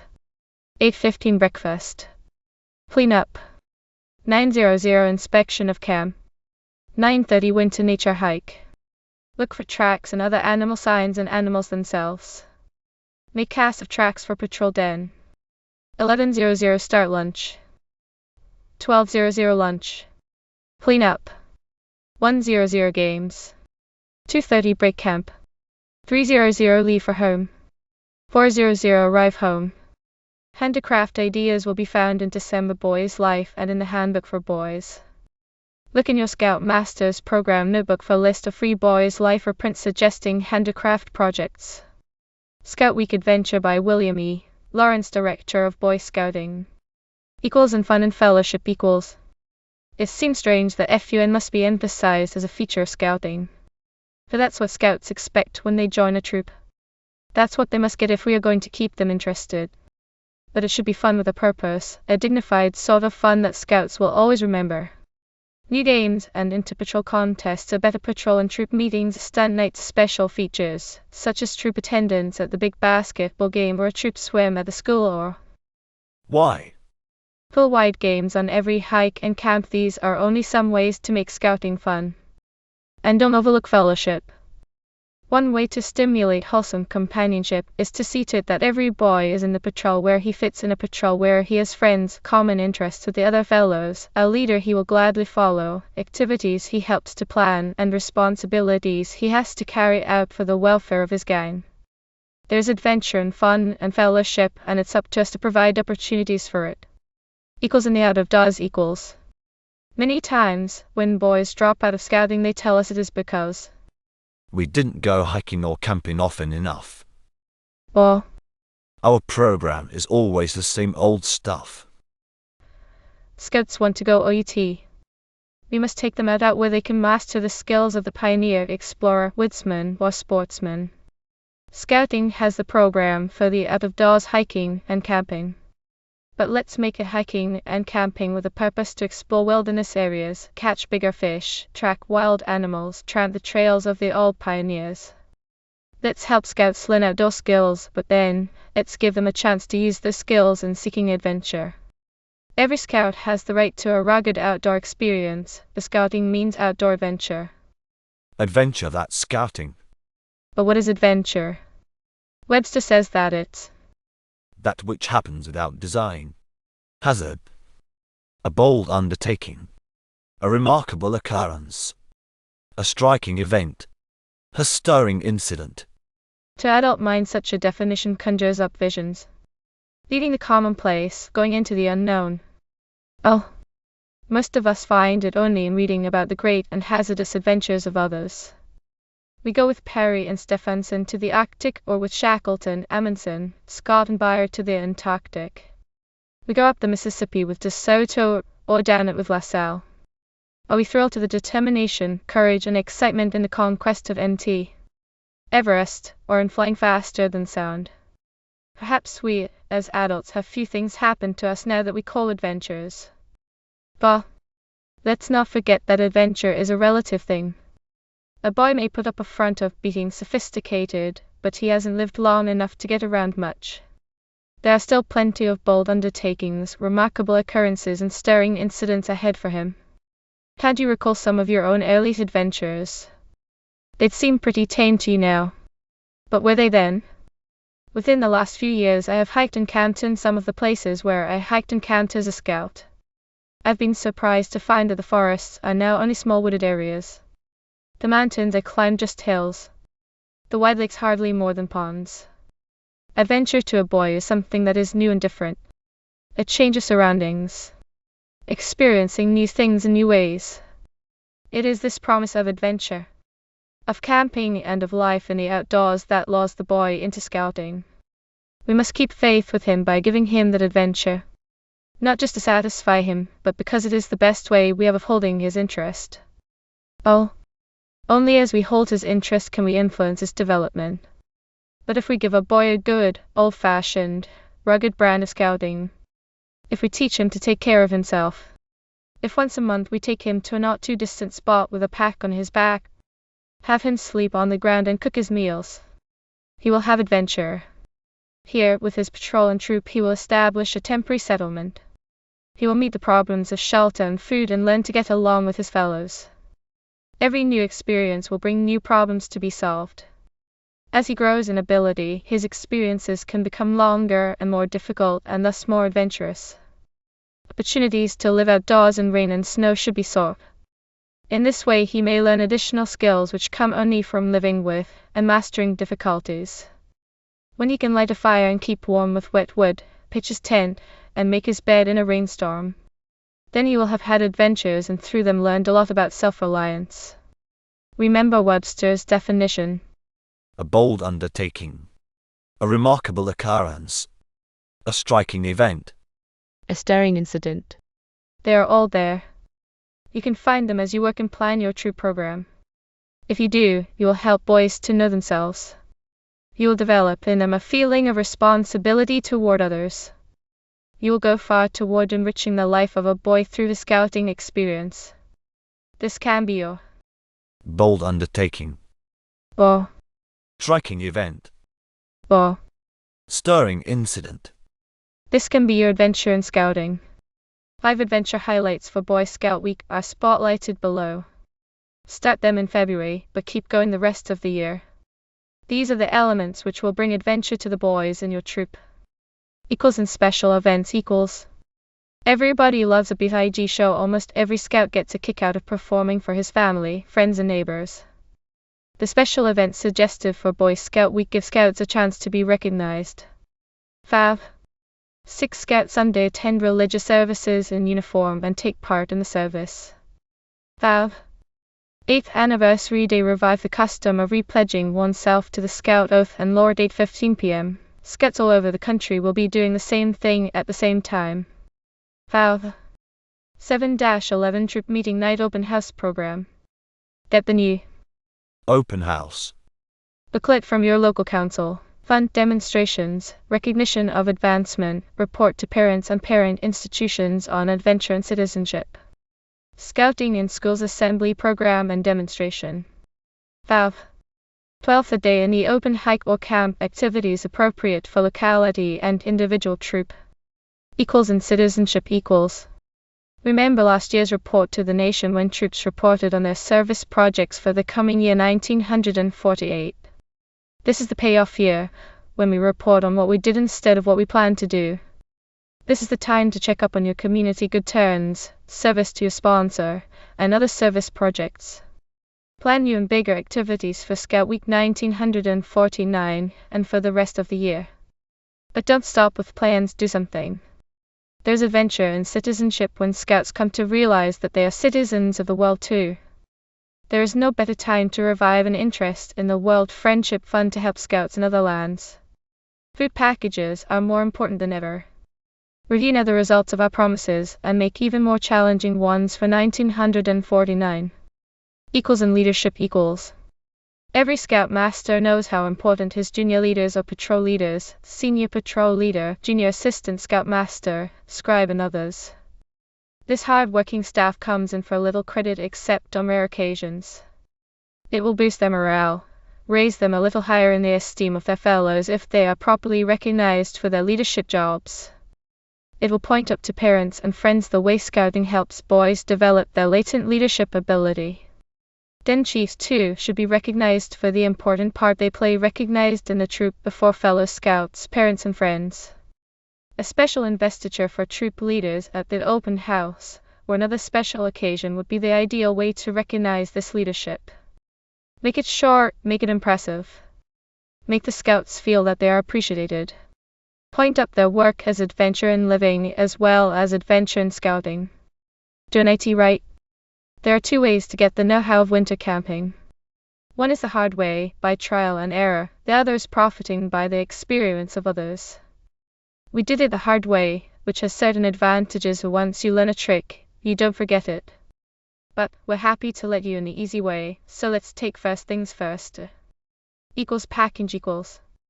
We usually have each patrol get personal equipment together and lay it out in neat piles. Patrol equipment and food is divided equally into as many piles as scouts in the patrol. We consider both weight and bulk, and try to even it up. It's a good idea to fill your cook pots. We use 5 now. 10 cans of food or small articles which might possibly be greasy or break or freeze, and place in the top of your pack.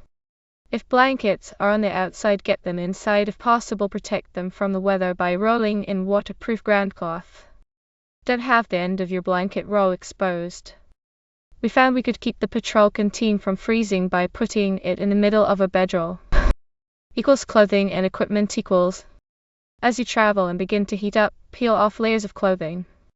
Several layers are warmer than a few heavy pieces.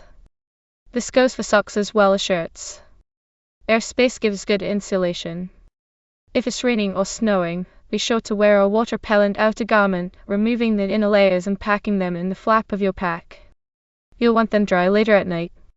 In snow country, especially after a fresh snowfall, you'll find a large amount of snow constantly dropping off trees onto your pack, your back, and down your neck. Carry a small stiff brush to remove it. Keep the brush handy in an outside pocket for removing snow from clothes and equipment. It's easier to keep them dry than to dry them out. Damp socks may be dried during the night by laying them flat across your stomach outside whatever night clothing you're wearing. In cold country, shoes should be dried before the fire and placed inside or under your bedroll for the night. I'll never forget the time we had the first really cold night and left our ski boots outside the bedroll. They were like rocks, and it took some time to soften them enough to get our feet in them. We are strong believers in the Swedish Bosån country, where we do a great deal of wood cutting. We cut bed logs to hold the dead leaves, boughs, or grass. We cut poles for our tents and reflector fires. We cut large base logs on which to build the fire to keep it from burning itself out of sight in deep snow. I'll never forget the day we lost our fire. When we were on a day hike. We were in a large frozen swamp and had made fires to cook our lunch. You should have seen the expression on one face when, with a hiss and sputter of steam, his fire disappeared into the water, leaving his hot dog dangling above floating charcoal. One reason for emphasis on the Bosår is that it does twice the work with half the energy. Wood fills with frost in winter and axes bounce instead of cut, no matter how sharp they may be. In winter, look for just the opposite type of campsite you would select in summer. Instead of a shaded open knoll, seek lowlands, if they are frozen, where trees are thick and provide good windbreak. Places you never visit in summer suddenly come into their own for winter camping. A small row of copper wire will come in handy for many things. One fellow always carries about 4 wire pothuks of varying sizes. Oh yes, he can make a wood pothuk, but that takes time, and often when we have made camp a little late because of a long trip or late start, his pothuks come in mighty handy. He also added pot bags to our list. Strange as it may seem, we don't have one scout who likes to wash the black off pots, thus, if we are making only one camp, we just crush the tin cans and bury them. When we use a regular pot, we just wash the inside, pack it full of other food and equipment, and slip on the pot bag, which prevents it from dirtying up our pack. Tents equals. Tentage is a story in itself. We used the Tab tent scouting, December 1947, which is a rectangular, suspended tent. It has 37 tabs which give us a chance to pitch it in many different ways, each providing 20-inch walls, which make for more room and efficient use of the tent's interior. For winter camping, we pitched it with an open front in either Winterbaker, Forester, or Explorer style, using 4 penny nails or logs to anchor it on frozen ground, or logs or sticks buried in deep snow. We like logs best. The same logs can be used for bed logs with the Tab tent. We bank the tent well with grass, leaves, or snow for that wind can whistle under an open edge too easily. We have a favorite tripod fire crane which works perfectly under any conditions, frozen ground, in snow, or mud.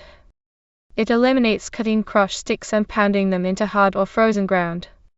The 3 uprights may be dead or live wood fastened at the top with a small piece of rope, wire, or even a neckerchief. The lug pole is green wood about 1 inch in diameter. This rig can be easily moved as your fire changes, and works well with any type of fire lay. Don't forget a small food cloth for keeping food and cooking equipment off the ground. Keep one pot on the fire for a constant hot water supply. It will come in handy in a dozen ways and is an excellent first aid precaution. It is easier to melt snow in water than in a bare pot where it must be stirred to keep from burning.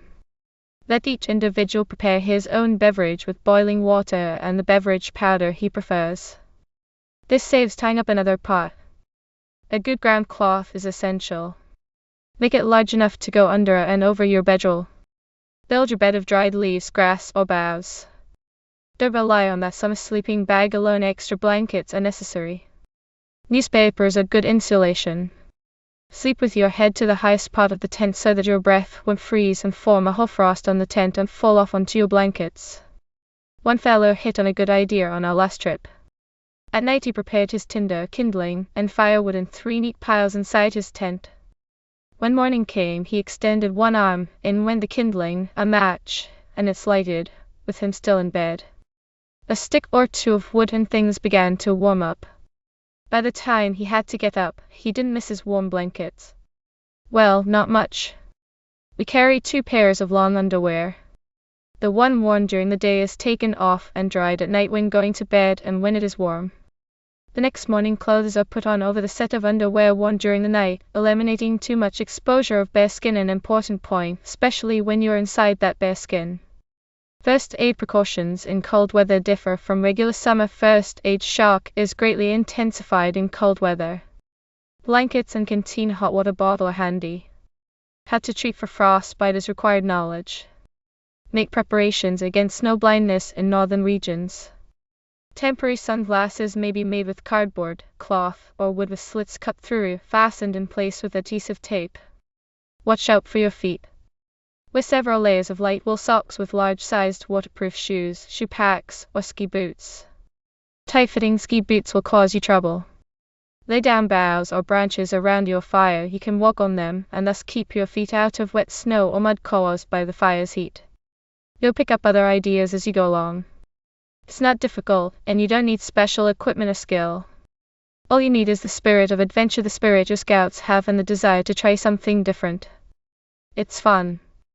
Equals the early scout gets the bird equals. Killing 2 birds with 1 stone may have been satisfactory in the old days, but in these days of inflation we figured we should be able to knock off at least 6 birds, figuratively speaking, of course. It all started at a committee meeting when we were looking around for a Scout Week window display idea. A mass display of bluebird houses made by the Scouts was suggested. But just making bird houses as a craft project did not seem too practical unless we could put the houses to use and get birds to nest in them. But why couldn't we do that? We could.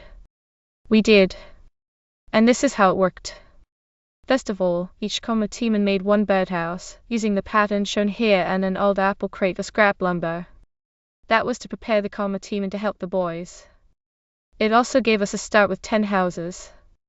Then each scout was given a copy of the pattern and asked to make a house in the next week. Most of the fellows came through and we had 20 more. Now we were ready for mass production. We scouted the lumber yards in town, and the building projects for scrap lumber, 1 thick boards in various lengths and widths. Everyone was cooperative and we got all the wood we needed. We bought the nails and then looked around for basement shop. A woodworking hobbyist to help us prefabricate the birdhouses. The pow saw was easily found, and we went to work sawing up the boards to the proper sizes. Then we tied up the boards into kits, each kit containing all the makings of a house. In patrol meetings, the scouts assembled the houses. That gave us something over 150 more houses. Equals window display equals. When the houses were complete, just before Scout Week, we gathered them all together and built our window display. The photo shows what it looked like. But the photo doesn't show all the interest it aroused. Equals mapping equals. The craft were bird and the window display were knocked off now for setting up the houses. The Buffalo Ornithological Society helped us, and we placed them along 50 miles of highways radiating out from town. The houses were placed in orchard country, with the approval of the landowners. Each group made a sketch map of the roads along which they set up houses, and we put the segments together to make a large map showing the location of all the houses. Equals bird study equals. Of course, the chief purpose of the project was to attract birds and provide nesting places for them. So 2 more birds fell before our 1 stone. Weekly hikes during the spring gave scouts a chance to see how successful the housing development was. Every house was checked and the tenants carefully observed. Landlords can't be too careful these days. We found that we housed more than 400 young birds. The early scout gets the bird. In the fall too, hikes were necessary to check on the houses to see how they were standing up, and also to clean them out. Bluebirds wouldn't use a house that contains the remnants of a last year's nest. So the houses were all cleaned to be ready for the 1949 season. Equals community service equals. Of course there is one more. But That we haven't mentioned yet, and probably the most important. This was one of the best community service projects we could try. For bluebirds are insect-eating birds, and one family in one season can destroy an unbelievable number of harmful insects. Attracting the birds to orchard country should certainly help to improve the apple crop. At the same time, the birds are among the first to arrive in spring, and they stay all summer. They are colorful, cheerful birds, and their very presence should help to make some people happy just to see and listen to them. So that's our birdhouse story. It was a project that lasted for 6 months. It is good scouting all the way through, and it was not hard to organize. We heartily recommend it to others. But remember, the early scouts get the bird. Start it now, so the houses are up by the end of February. Bluebirds come early and prefer Wethert. houses. You too can Kill. 6 birds with 1 stone. Your scout craft. Game file. Fun half-troop teams facing lines. Equals crows and cranes equals. Equipment none. Method divide troop into 2 teams, lined up, facing each other in center of room or cleared space. Teams 2-3 FD. A part 1 called. Crows. The other. Cranes. Leader calls out one of these names, rolling. R. Oh, CROROs. oh. CRRRAs. All on team named must turn and run to wall or given line in back of them. If a player is tagged by an opponent before reaching wall, he is captured and becomes member of other team. This is kept up until all players are on one side. Leader can add fun by giving occasional false alarms, for example. CRRRAPs. Oh. CRRRAsh. None may move, any so doing are deemed caught and moved to opposite side. Scoring less player captured wins. The relation is before, excepting one player violates leader's call, he drops out. Last remaining earns 20 points for his team. Nature Patrol teams informal. Equals MM. USEUM museum equals. Equipment collection of nature specimens that every scout should know, such as a pine cone, wood and leaf specimens, wasp nest, insects, etc. Set of cards. File size is good, numbered from 1 to number of specimens collected. Paper and pencils. Method: a troop's nature expert collects samples of many different things.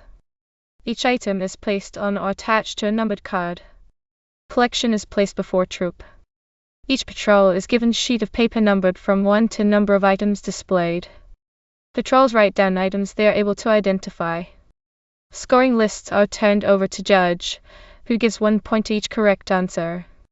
The relation nature collection is viewed for designated time, and each scout matches numbers to nature specimens he can identify. Papers are handed in, and each correct answer earns 1 point. Total points divided with number of boys in the patrol gives each patrol standing. Basic scouting patrol corners. Equals patrol team's newspaper stud equals. Equipment: 1 issue of the same day's newspaper for each patrol. Pencils. Method: patrols in patrol corners, each with the same day's issue of a newspaper. On signal, patrol starts searching for articles or news items which illustrate some scout law. Items are torn or cut out of newspaper, and patrols write on the clipping the scout law involved along with their patrol name. Scoring clippings are collected by the troop leaders, and the patrol with the most clippings in given time wins. Derivation: 1 patrols cut out news items illustrating scout laws broken and slash or kept. First to find clippings for all 12 scout laws wins. Derivation: 2 leaders select one of the more difficult laws to illustrate. First patrol to find specified law wins. Happy New Year! Heave-ho, and away we go into 1949. What's new in your troop? New faces, new games? Send them along games, that is so that they might find their way to this page. Remember, we would like to know your favorite game. Don't suppose that 1949 will change that time-tested saying. A friend in need is a friend indeed. We like to think of the game file as helping that Scoutmaster friend of ours. You know the fellow. Scout meeting scheduled for 7:30 o'clock 7:50 and only a dozen fellows on hand, and the games are planned for 3 full patrols of 8 scouts. So rather than give way to complete frustration, the meeting goes on. A quick shift must be made. So we tug on the sleeve of the Scoutmaster friend of ours and steer him over to his file where he keeps his Scoutcraft game file. Thumbing quickly through the file cards, he soon finds the games that will cover the situation. How about it, Cubbers and Scouters? Got your game file up to date? Spotlight Scout Week. Paul. Senior Scout Leaders. Follow this trail sign starting each article. Spotlight the adventure of senior scouting during Scout Week, February 6-12. Scouting will be in the national news, newspapers, magazines, newsreels, and radio. People will be especially aware of scouting. You can localize this priceless publicity by newsworthy activities in your senior unit. Select projects from the outline below, based on the theme. Adventure, that's scouting. Then put the spotlight on your unit by giving the facts to the local newspaper and radio editors. In senior scouting there is adventure and fun and fellowship. A spotlight activity may be Honor Day. Honor an outstanding student, athlete, musician, teacher, hero, or others deserving special tribute. This may be arranged as a school assembly or chapel program or special banquet given by the unit. In addition to a well-prepared sincere tribute, your unit may give the honored guest a lasting token in the form of a certificate or plaque prepared by members of the unit. More than one person may be honored if care is taken not to cheapen the recognition by giving it indiscriminately or by allowing any possible criticism of the unit making an award for political reasons or to secure privilege. The type of achievement recognized may vary from year to year to ensure honor for someone who greatly deserves it but may otherwise be overlooked. This may include honoring the outstanding youth leader of the community, a minister, an all-round scout, or all-round girl student. This acid test must be applied to every recipient if a senior scout unit is to be justified in giving recognition. 1. Is a person a good citizen, recognizing his responsibility in a democracy? 2. Does the person to the best of his ability exemplify the virtues expressed in the Scout Oath and law in his daily life? In senior scouting there is adventure in the outdoors. A spotlight activity may be Field and Sports Day. Run it on an inter-crew or inter-unit basis. Let each group invite a guest prospective member to take part. Provide coaching for everyone before each competition or demonstration. Give each man a scorecard so he may keep a record of his proficiency in sports. Crews or units may alternate as coaches and judges for the various events. The following list suggests enough to make up either a long or a short program. Emergency service training. Mile run a mile in 712 minutes or less. Score 10 for 712 minutes, add 2 for each half minute less, deduct 2 for each half minute more. Rope work, secure boat to pylon, clove hitch or 2 half hitches, low man from wall bowline on by, secure line to corner of sail or tent with grommet is pulled out sheet bend, secure rope to tent stake taut line hitch, throw rope with knot for rescue bowline. Score 2 for each correct knot. Rowing demonstration. Row 50 feet to buoy, turn and return. Show proper entry, feathering, and stroke of oars turning boat holding it on course. Score 10 for perfect demonstration, deduct 1 for each mistake. Archery contest. Place shooting line at 15 yards from 48-inch target. Allow 3 arrows for sighting in and 6 for scoring. Score according to standard archery target points, divide total by 5. Skish bait casting contest. If floating skish rings are not available, lay out 4 concentric rope rings on ground, 3, 5, 7, and 9 feet in diameter. Place center of target 15 yards from casting line. Allow 5 casts for instruction and 5 for scoring. Score 20 for cast in or on skish ring or center rope ring, 15 for cast within 2 feet or less in second ring, 10 for within 4 feet in third ring, and 5 for within 6 feet in third ring, divide total by 10. Rifle shooting. In prone position, shoot 3 rounds for sighting in and 5 rounds for scoring. Score according to standard target points. Divide total by 5. In the next 3 events, the basic timing of 20, 5, and 3 minutes may not be appropriate for your group.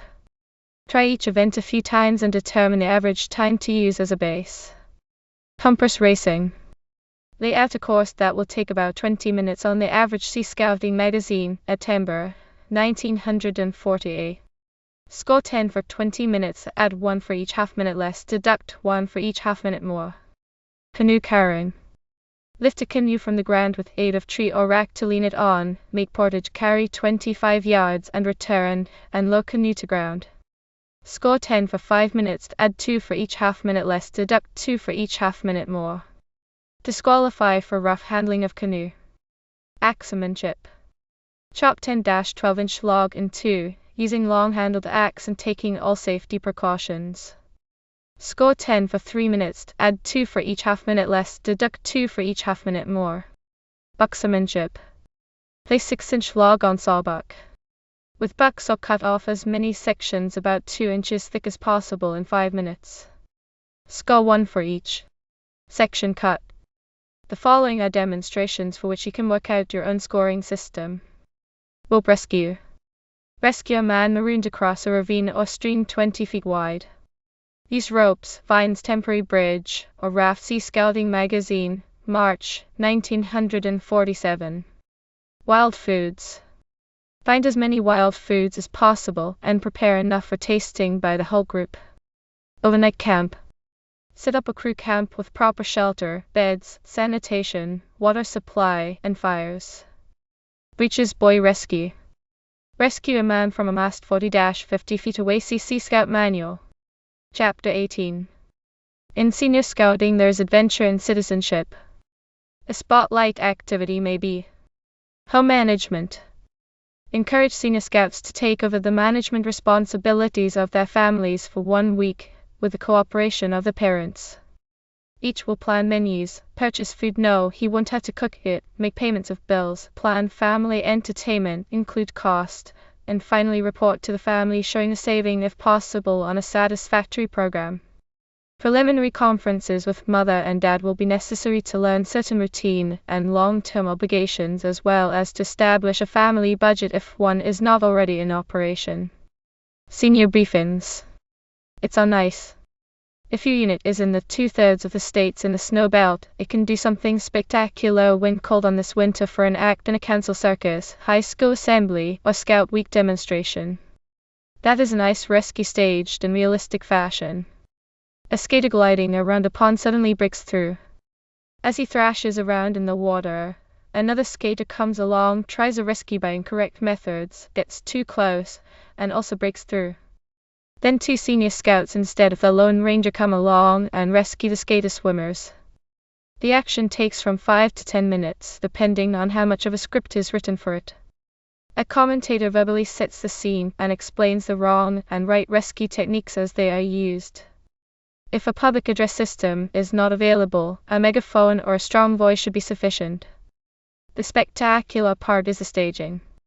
It is best in an arena where the spectators look down on it, although a stage will do, the lower the better. A platform is set up and covered with newsprint. The platform can be put together from 15 long tables such as found in many church dining rooms. Set them together, 3 long and 5 wide, with an opening in the center of the resulting oblong. In this opening set a tank of water. It may be hard to get and handle, but it is the crowning touch when the audience sees the victim splashing about in real water. Cover the whole platform, including the hole, with 3 or 4 thicknesses of blank newsprint. Ask the press foreman at a newspaper plant for the paper left on the spindles at the end of the row. The 4 actors, wearing ice skates, can give a good imitation of skating on ice after a little practice. Rehearse the act dry runs without the water and paper until it clicks. The actors and commentator will have to coordinate themselves.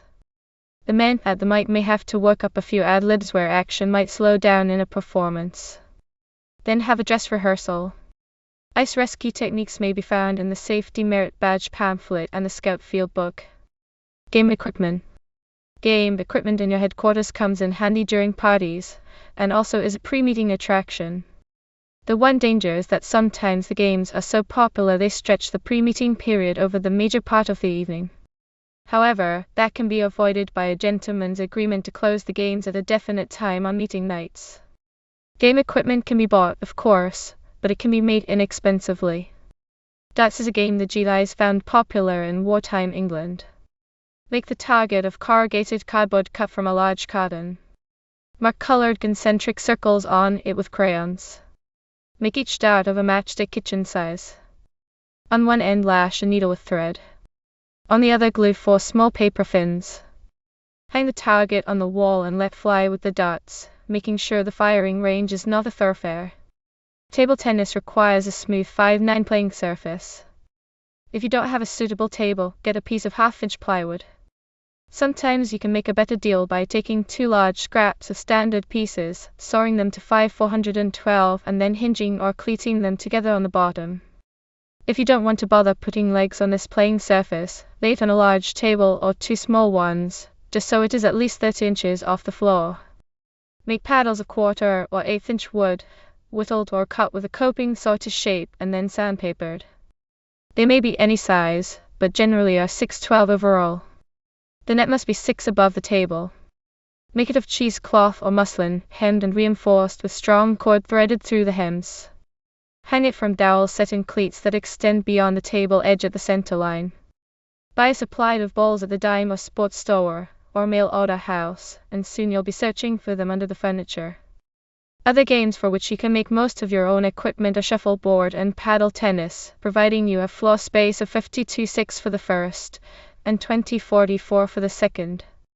Buy or borrow a rule book, find dimensions of equipment, and turn it out in your workshop.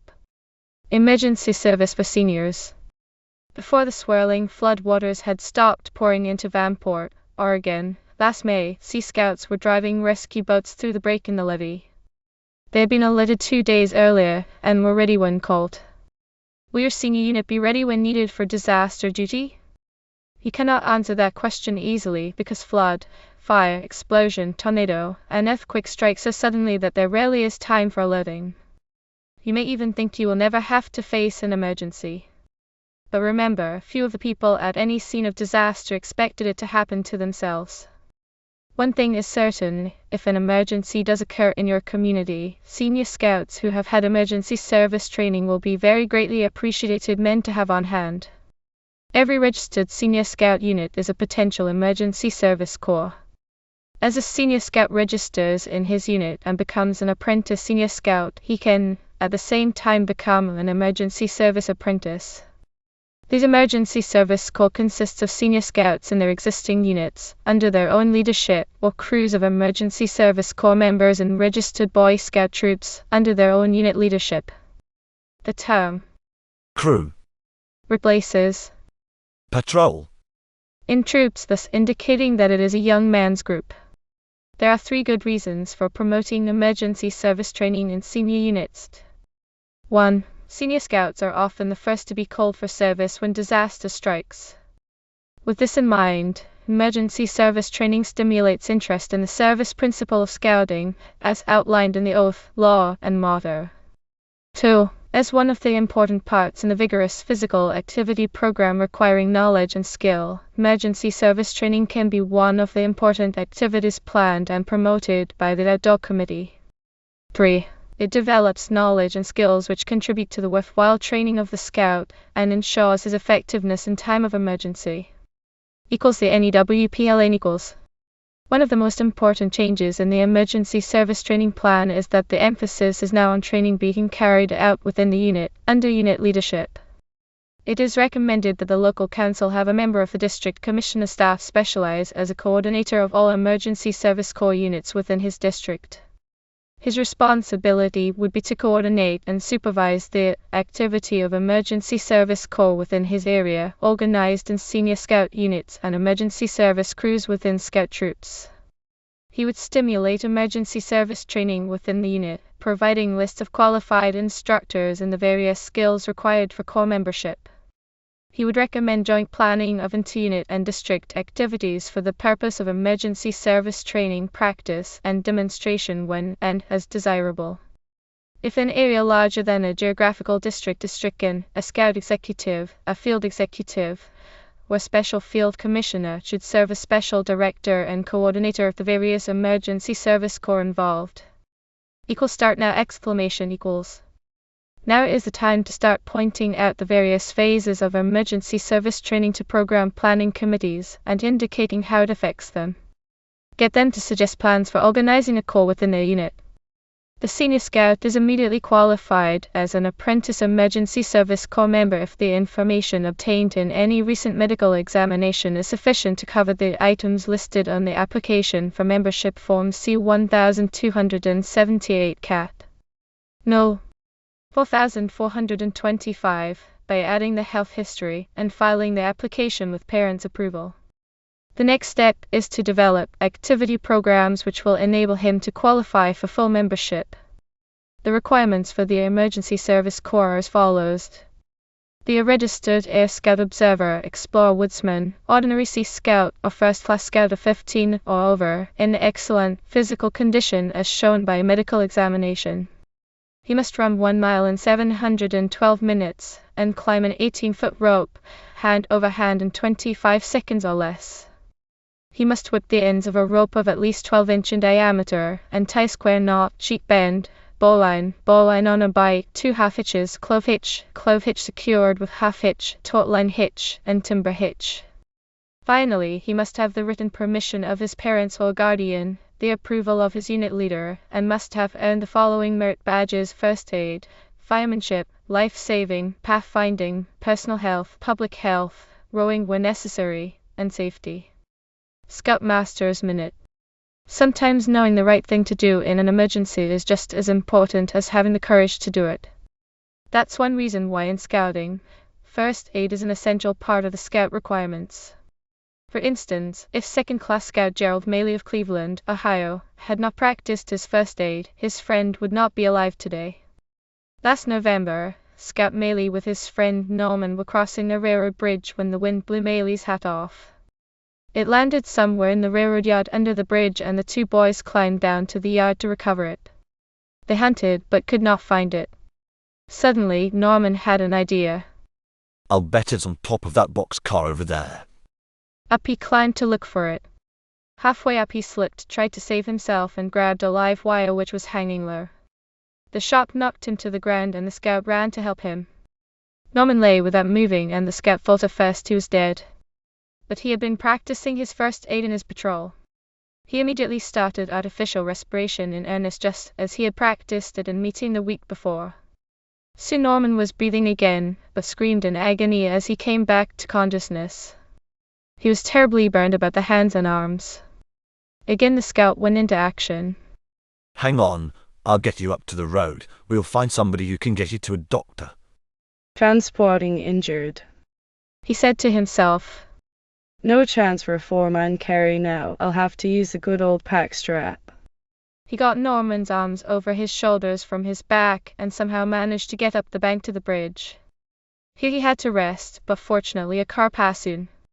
Scout Maley hailed it, and Norman was on his way to the hospital for treatment. After a few days he recovered. The really remarkable part of the story is that Scout Maley was a smaller boy than his friend, and has a crippled leg, so that he is obliged to walk with a decided limp. Some of you fellows with 2 eyes and strong arms and whole limbs might think over what this Boy Scout accomplished, as a result of his scout training, to save his friend. In recognition of Scout Gerald Maley's skill, the National Board of Honor awarded him the Prize Medal of Merit, which is given in recognition of an outstanding act of service, putting into practice Scout skills and ideals. Advertising section. The Nature Library. City Animals 295 pages 64 kinds of luncheon birds 257 pp 124 kinds of Rogers trees 291 pp 226 kinds of luncheon wildflowers 270 pp 170 kinds of wood butterflies 286 pp 109 kinds of McCurdy garden flowers 111 pp 400 kinds. 48 color plates per book. 814 x 512 in. Price $3 each. 6 fees at $12.95. Remittance with order, full refund if returned in 5 days. Equals Literary Mart. Equals 8 East 33rd St. New York 16. You sure? Equals 3 Assistant Sequels. Program notebook, scouting, and boys life. Want to earn $9,000 a year? Would you like to be your own boss? With professional standing in your community? Then you'll be interested in the opportunities offered by a career in life insurance selling for the mutual life. Many of our representatives earn $4,000 to $9,000 a year and more. We'd invite you to send for our aptitude test, which predetermines your chances for success in this field. After taking the test, you'll hear from our manager in or near your community. If you qualify, he'll explain our excellent on-the-job training course and the famous Mutual Lifetime Compensation Plan, which provides liberal commissions, service fees, and a substantial retirement income at 65. Mail the coupon today. The Mutual Life Insurance Company of New York, 24 Nassau Street, New York 5, NY. First in America. Please send aptitude test. Name, age, address, city. 1105. Choice of equals champion sequels. You're in fast company, but good company when you ski on Northlands. These perfectly matched, handcrafted skis are the year after year choice of champions, the choice too of Olympic skiers from 5 nations. Join the experts. Own a pair of Northlands. Send 15C for famous Northland ski manual or write for a free illustrated booklet. Northland Ski MFG. Co. Supplier to the U.S. Olympic Ski Team. 17 Merriam Park St. Hull. Fort Minnesota. Amazing results in sales, inquiries, and contacts. Saves time and money. Their easy-to-use GEM stencil duplicator is ideal for advertising, announcements, notices, labels, forms, price lists, hundreds of uses for every type of business and organization. Comes complete with all supplies, instructions, and 6-page book of ideas. Equals free trial offer equals try it before you buy it. Right in a GEM outfit will be sent you postpaid. After 10 days, send only $7.50 or return the GEM, no questions asked. The GEM will sell itself, you be the judge. Bond Equipment Co. Department 118 6633 in Wrightson, Louis 5 Mo. Send no money free trial offer. Your camera can take sharp clear portraits. It's easy to use the close-up 1+ portrait lens attachment. Nothing to study. You can take pictures less than 3 feet from subject. Fits any type camera including boxes. Complete outfit with carrying case. Rangefinder. Tape, extra mounting ring, and instructions.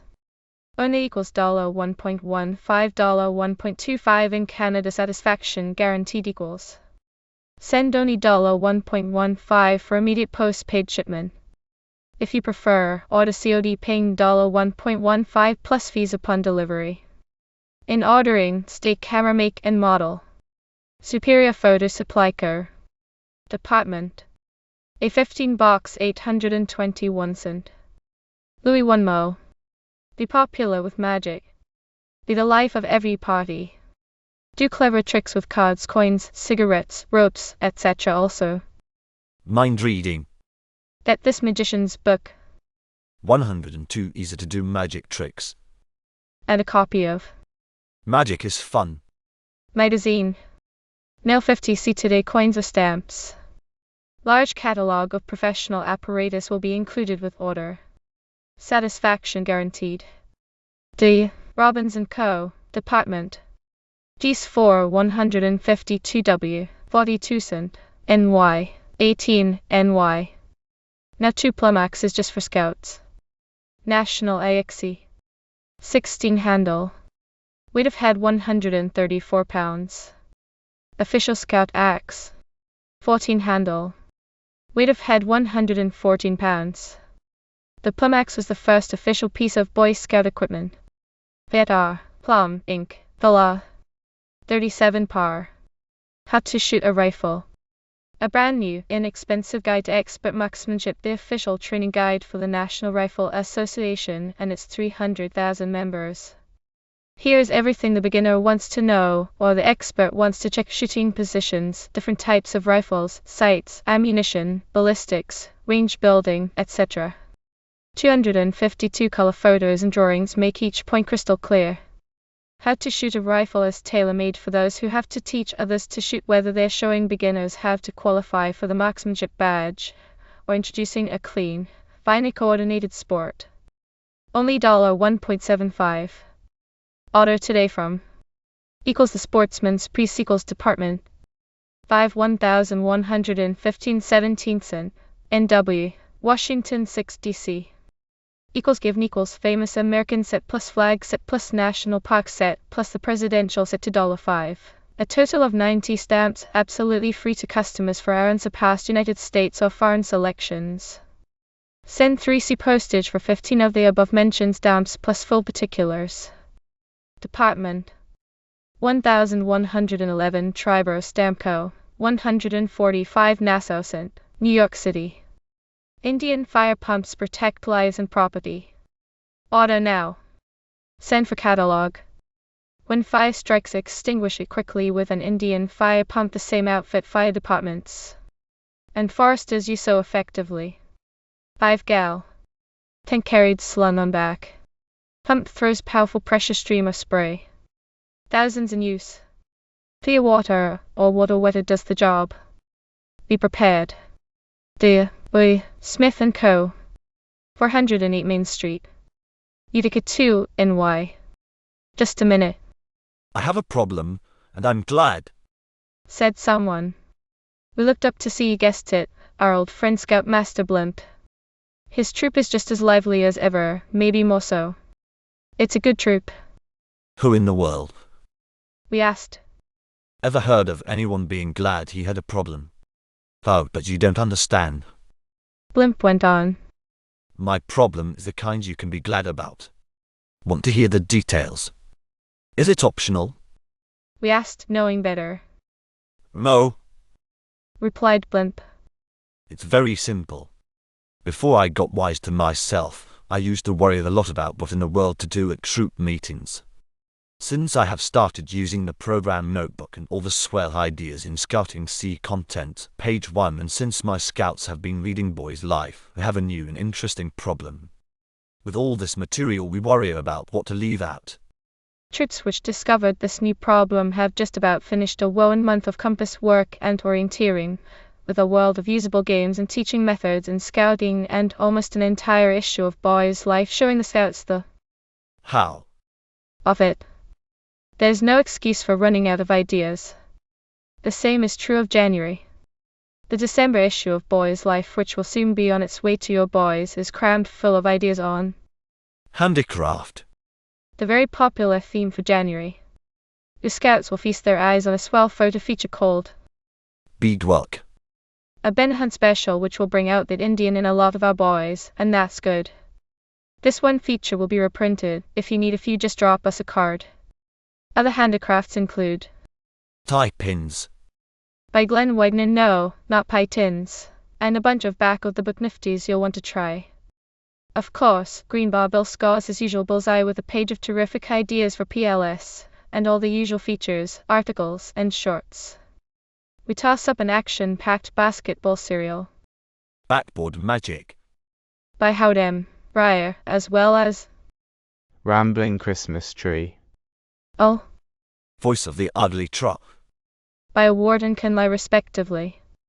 There's a thrilling mountain climb described in Letters to the Clouds. by Joseph Stalker, Geared for winter woods. by John J. Rollins, and page after page of other thrilling scout material. May I put on my false whiskers and make a good suggestion? Asked Blimp, who has been peering over our shoulder. I know. We interrupted. Remind all Scouters that there is no better Christmas present for any boy or any troop. Than Boy's Life. Exactly. He replied as he banged the door and went cheerily down the hall whistling. Jingle bells.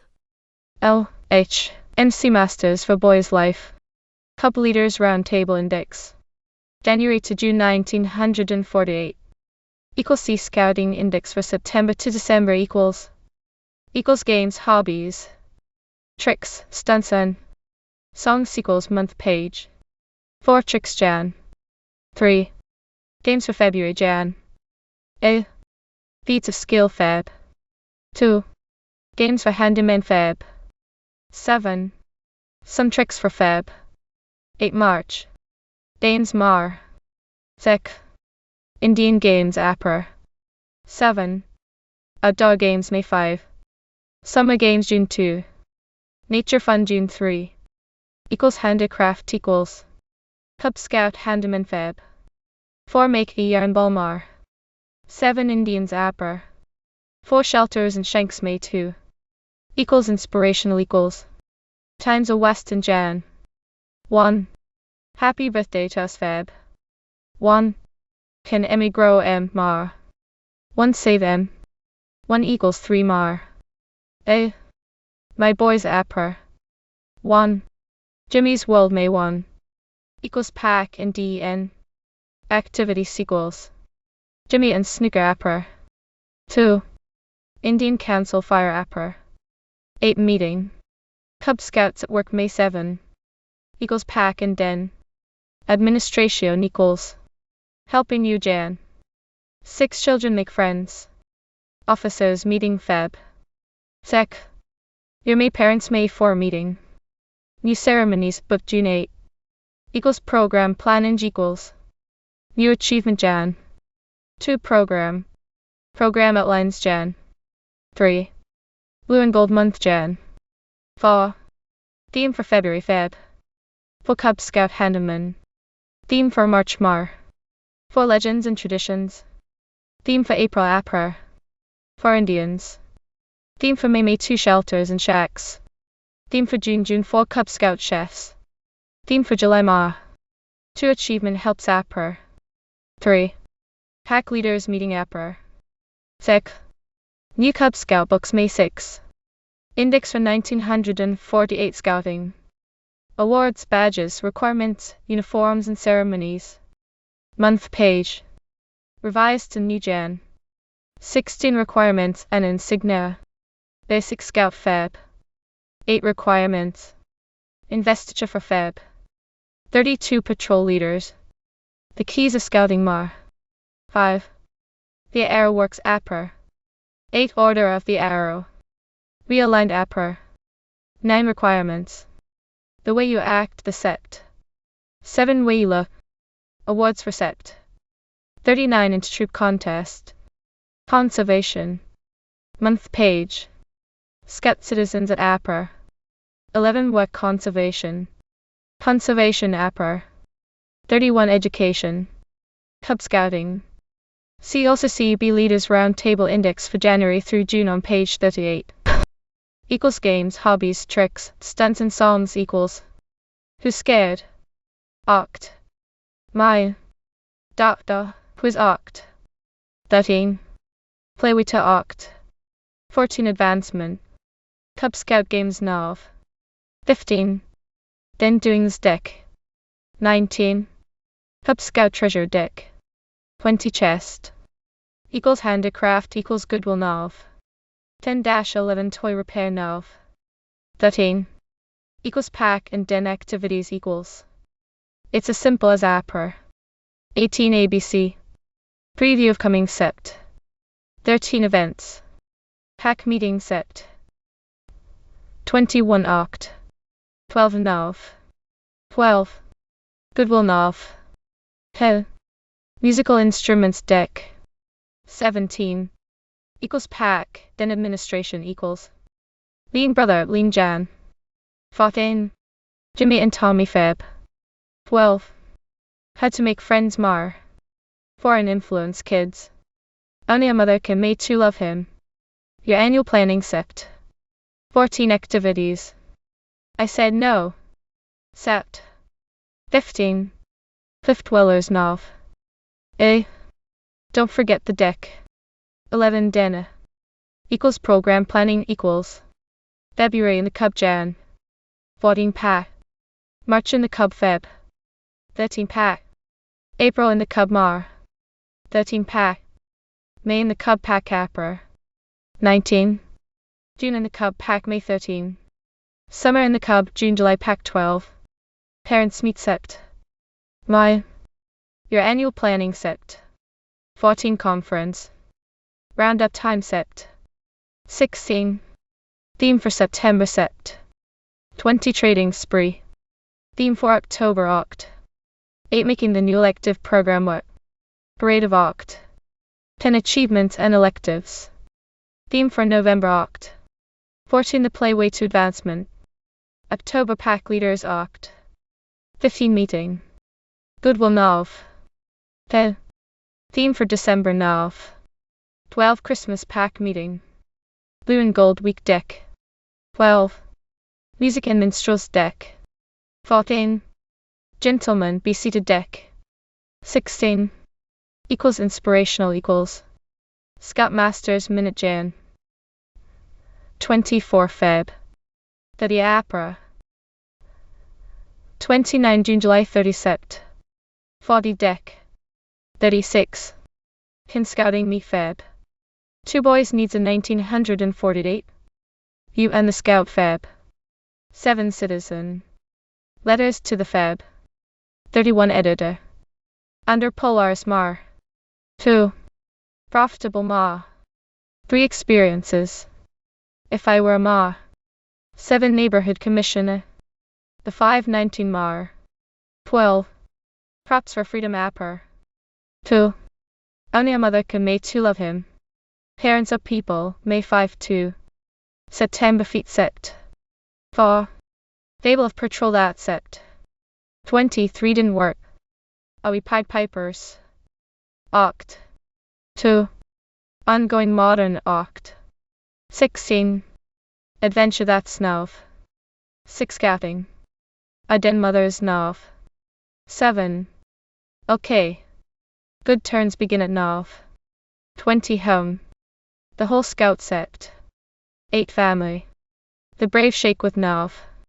3 The Left Hand. Christmas Spirit Deck. 3. I Was a Den Dad Deck. 18. Give Dads a Chance Deck. 22. Equals National Scout Activities equals. 38th Annual Meeting June July 3. Year of Achievement June July 1947 Highlights 8. Roundup Sept. 2 Nov. 5 Deck. Hell. Equals Boy Scout Week equals Report to the Nation Jan. 4. Equals News equals.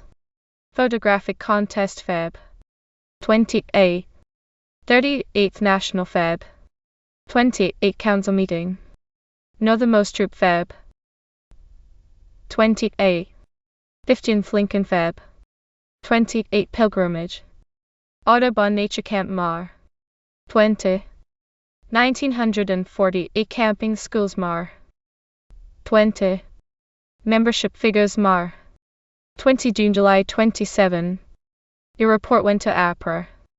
For Washington. Silver Bay our first APRA. 7 Training Camp. Aquatic Schools APRA. 20. 1 Magazine for May 4 Whole Scout Family. Help Needed Balala May 20 PTT Asan. National Field May 20 Archery Tournament. Father's Day May 21. Billman Call in June July 16. Visitors to June July Washington 17. A new Chief Sept. 3. American Cub Scout Deck. 13 Den in Peru. Equals Organization and Relationships equals. Double Track Jan. 2. Why Public Jan. 8 Relations Program. Be prepared for Jan. 8 Good Turn. You can train Jan. Pin yourself. Can Scouting Meet Feb. 2 Boys Needs in 1948. The Whole Scout Sept. 8 Family. Organization Sept. 12. Reaching Out Deck. 4. Equals Personnel equals. John Foster Dulles APRA. 2. George C. Marshall APRA. Thick. Bishop Francis E. APRA. 20 Tally. Frederick R. Burnham APRA. 29. White D. Eisenhower May 20. The. Nims May 20. James E. West June July 2. Albert K. Fatwell Sept. 3. Arthur A. Shuck Sept. 3 Oct. Sec. Lord Roland Nov. 1. Equals reading equals. Book Jan. 23 Feb. 26 Reviews Mar. 11 April. 17 May 4 June July 8 27 Sept. 25 Oct. 28 equals senior scouting equals. You can train Jan. 10 yourself. Paul Bunyan Senior Mar. 8 Scout encampment. Senior Scout bites April. 14 Dog. High adventure for May 8 seniors. Advisors part Sept. 33. Roundup and Senior Sept. 36 Scouting. Briefings Oct. 28. Christmas for Needy Nov. 26 Kids. Spotlight Scout Week Deck. 31. Emergency Service Deck. 34 for Seniors. Senior Jan. 12 Feb. 16 Scouting Mar. 10 April. 16 Program May 10 June July helps 14 Sept. 33 Oct. 28 Nov. 28 Deck. 33 equals Explore Scouting equals. Get in dar fastest Oct. 26 Vocational Oct. 29 Exploration equals Air Scouting equals. Road Signs of the Jan. 5 Air Marking Project April. 20 equals Sea Scouting equals. Sailing the Bounding Feb. 14 Main. Navigation Charts Oct. 29 equals Troop Program and Activities equals. January and Jan. 6 in between month. Make it fun Jan. 18 Activities Unlimited Feb. 10 Where to Go Service Feb. 16 Project. Woods or April. 22 Things to do in April. 26 Nature.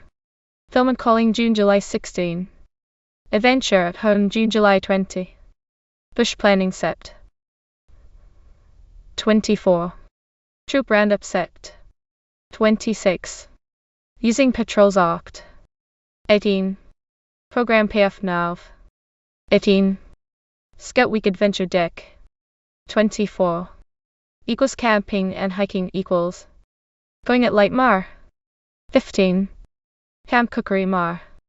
17. Hike Meals Mar. 24. Suppers over Wood April. 12 Next. 60 Days to Camp May 6. Home in the Woods May 16. Pull up a log June July 10. Summer Camp Troop 5 June July Tradition 28. 3 Adventures Sept. 10. Hicken Sept. Data. Winter Camping Nav. 16. Doing it right in Deck. 26 Winter. Equals Emergency Service equals. Score 8 Death 0 June July 6. Scouting was their Oct. 4. Get 'em ready Nov. 22. Equals Games and Contests equals. Your Scout Gaff Game Jan. 21 File Feb. 27 Mar. 21 April. 27 May 22 June July 25 Sept. 28 Oct. 25 Nov. 25 Deck. Data. Equals Handicraft Camp Equipment equals. From Gopher Hole to Feb. 19 Usable Tent. Desert Camping Feb. 20. Campcraft Feb. 22 Skills Indoors and Out. Bind Your Scouting Feb. 24. Tip Your Pup 10 June July 26. Troop Neckerchief Nov. 24 Slides. Scouting on Main Deck. 8 Street. The Early Scout Gets Deck. 28 The Bird. Equals Program Planning equals.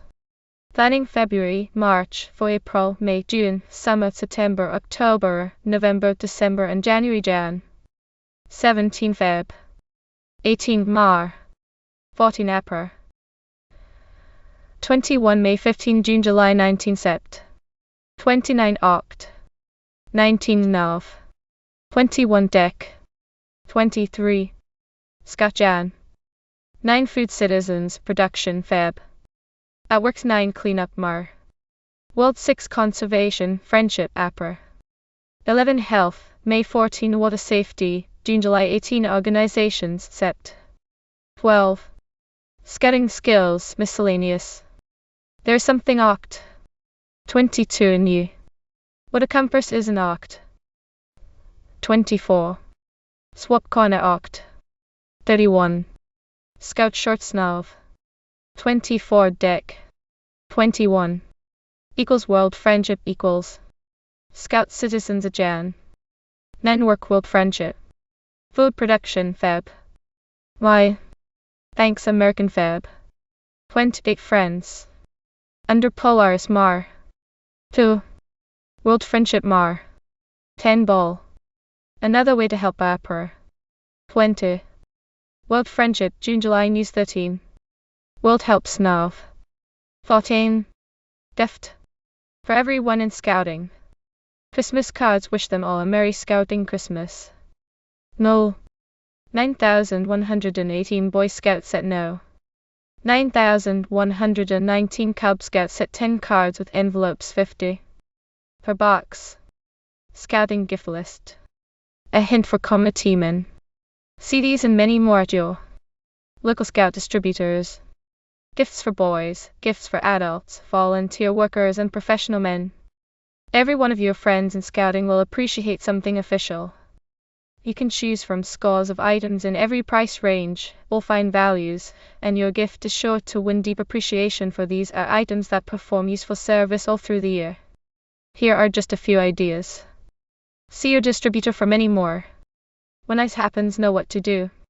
A fisher catches. Apply mercurochrome. Move the hook around to make barbed point come through. With a fisherman's pliers, cut off the point. Curve the hook back. Gently and free it. Apply mercurochrome to wound area. Fasten dressing and bandage. Some know how, when and where to cast. Some don't. But everybody should know how to prevent infection. Oh, he's okay. I've dressed his arm. Here's your hook. I've stuck ice in. A bit of caulk. By the way, I'm going fishing where there's lots of room. Prevent infection with mercurochrome. It is dangerous to neglect wounds, however small. Even scratches and small cuts may cause serious infections if they are not properly treated. Mercurochrome HW&D brand of Mebermin, dibramoxymercury sodium is one of the best antiseptics for first aid use. It is accepted by the Council on Pharmacy and Chemistry of the American Medical Association for this purpose. The 2% aqueous solution in applicator bottles does not sting and can be applied safely to small wounds. Injuries are reported promptly when mercurochrome is used because the treatment does not hurt. Other advantages are that the solution keeps indefinitely and the color shows just where it has been applied. Doctors have used mercurochrome in their practice for more than 25 years. Keep a bottle of mercurochrome handy for the first aid care of all minor wounds. Do not fail to call a physician in more serious cases. Hinson, Westcott and Dunning, Inc. Baltimore 1, Maryland. I hope you enjoyed reading the book Scouting Magazine, December 1948, Ball 36 No. 10 with me. If you like this, please remember to like and subscribe. Please visit @Adonomy if you want to see different types of videos we produce. For statistics on our videos, visit @Adonomy.core. Visit our story reading channel website at https://adonomy.com/adonomyproject/adonomy stories/ Happy YouTube travels!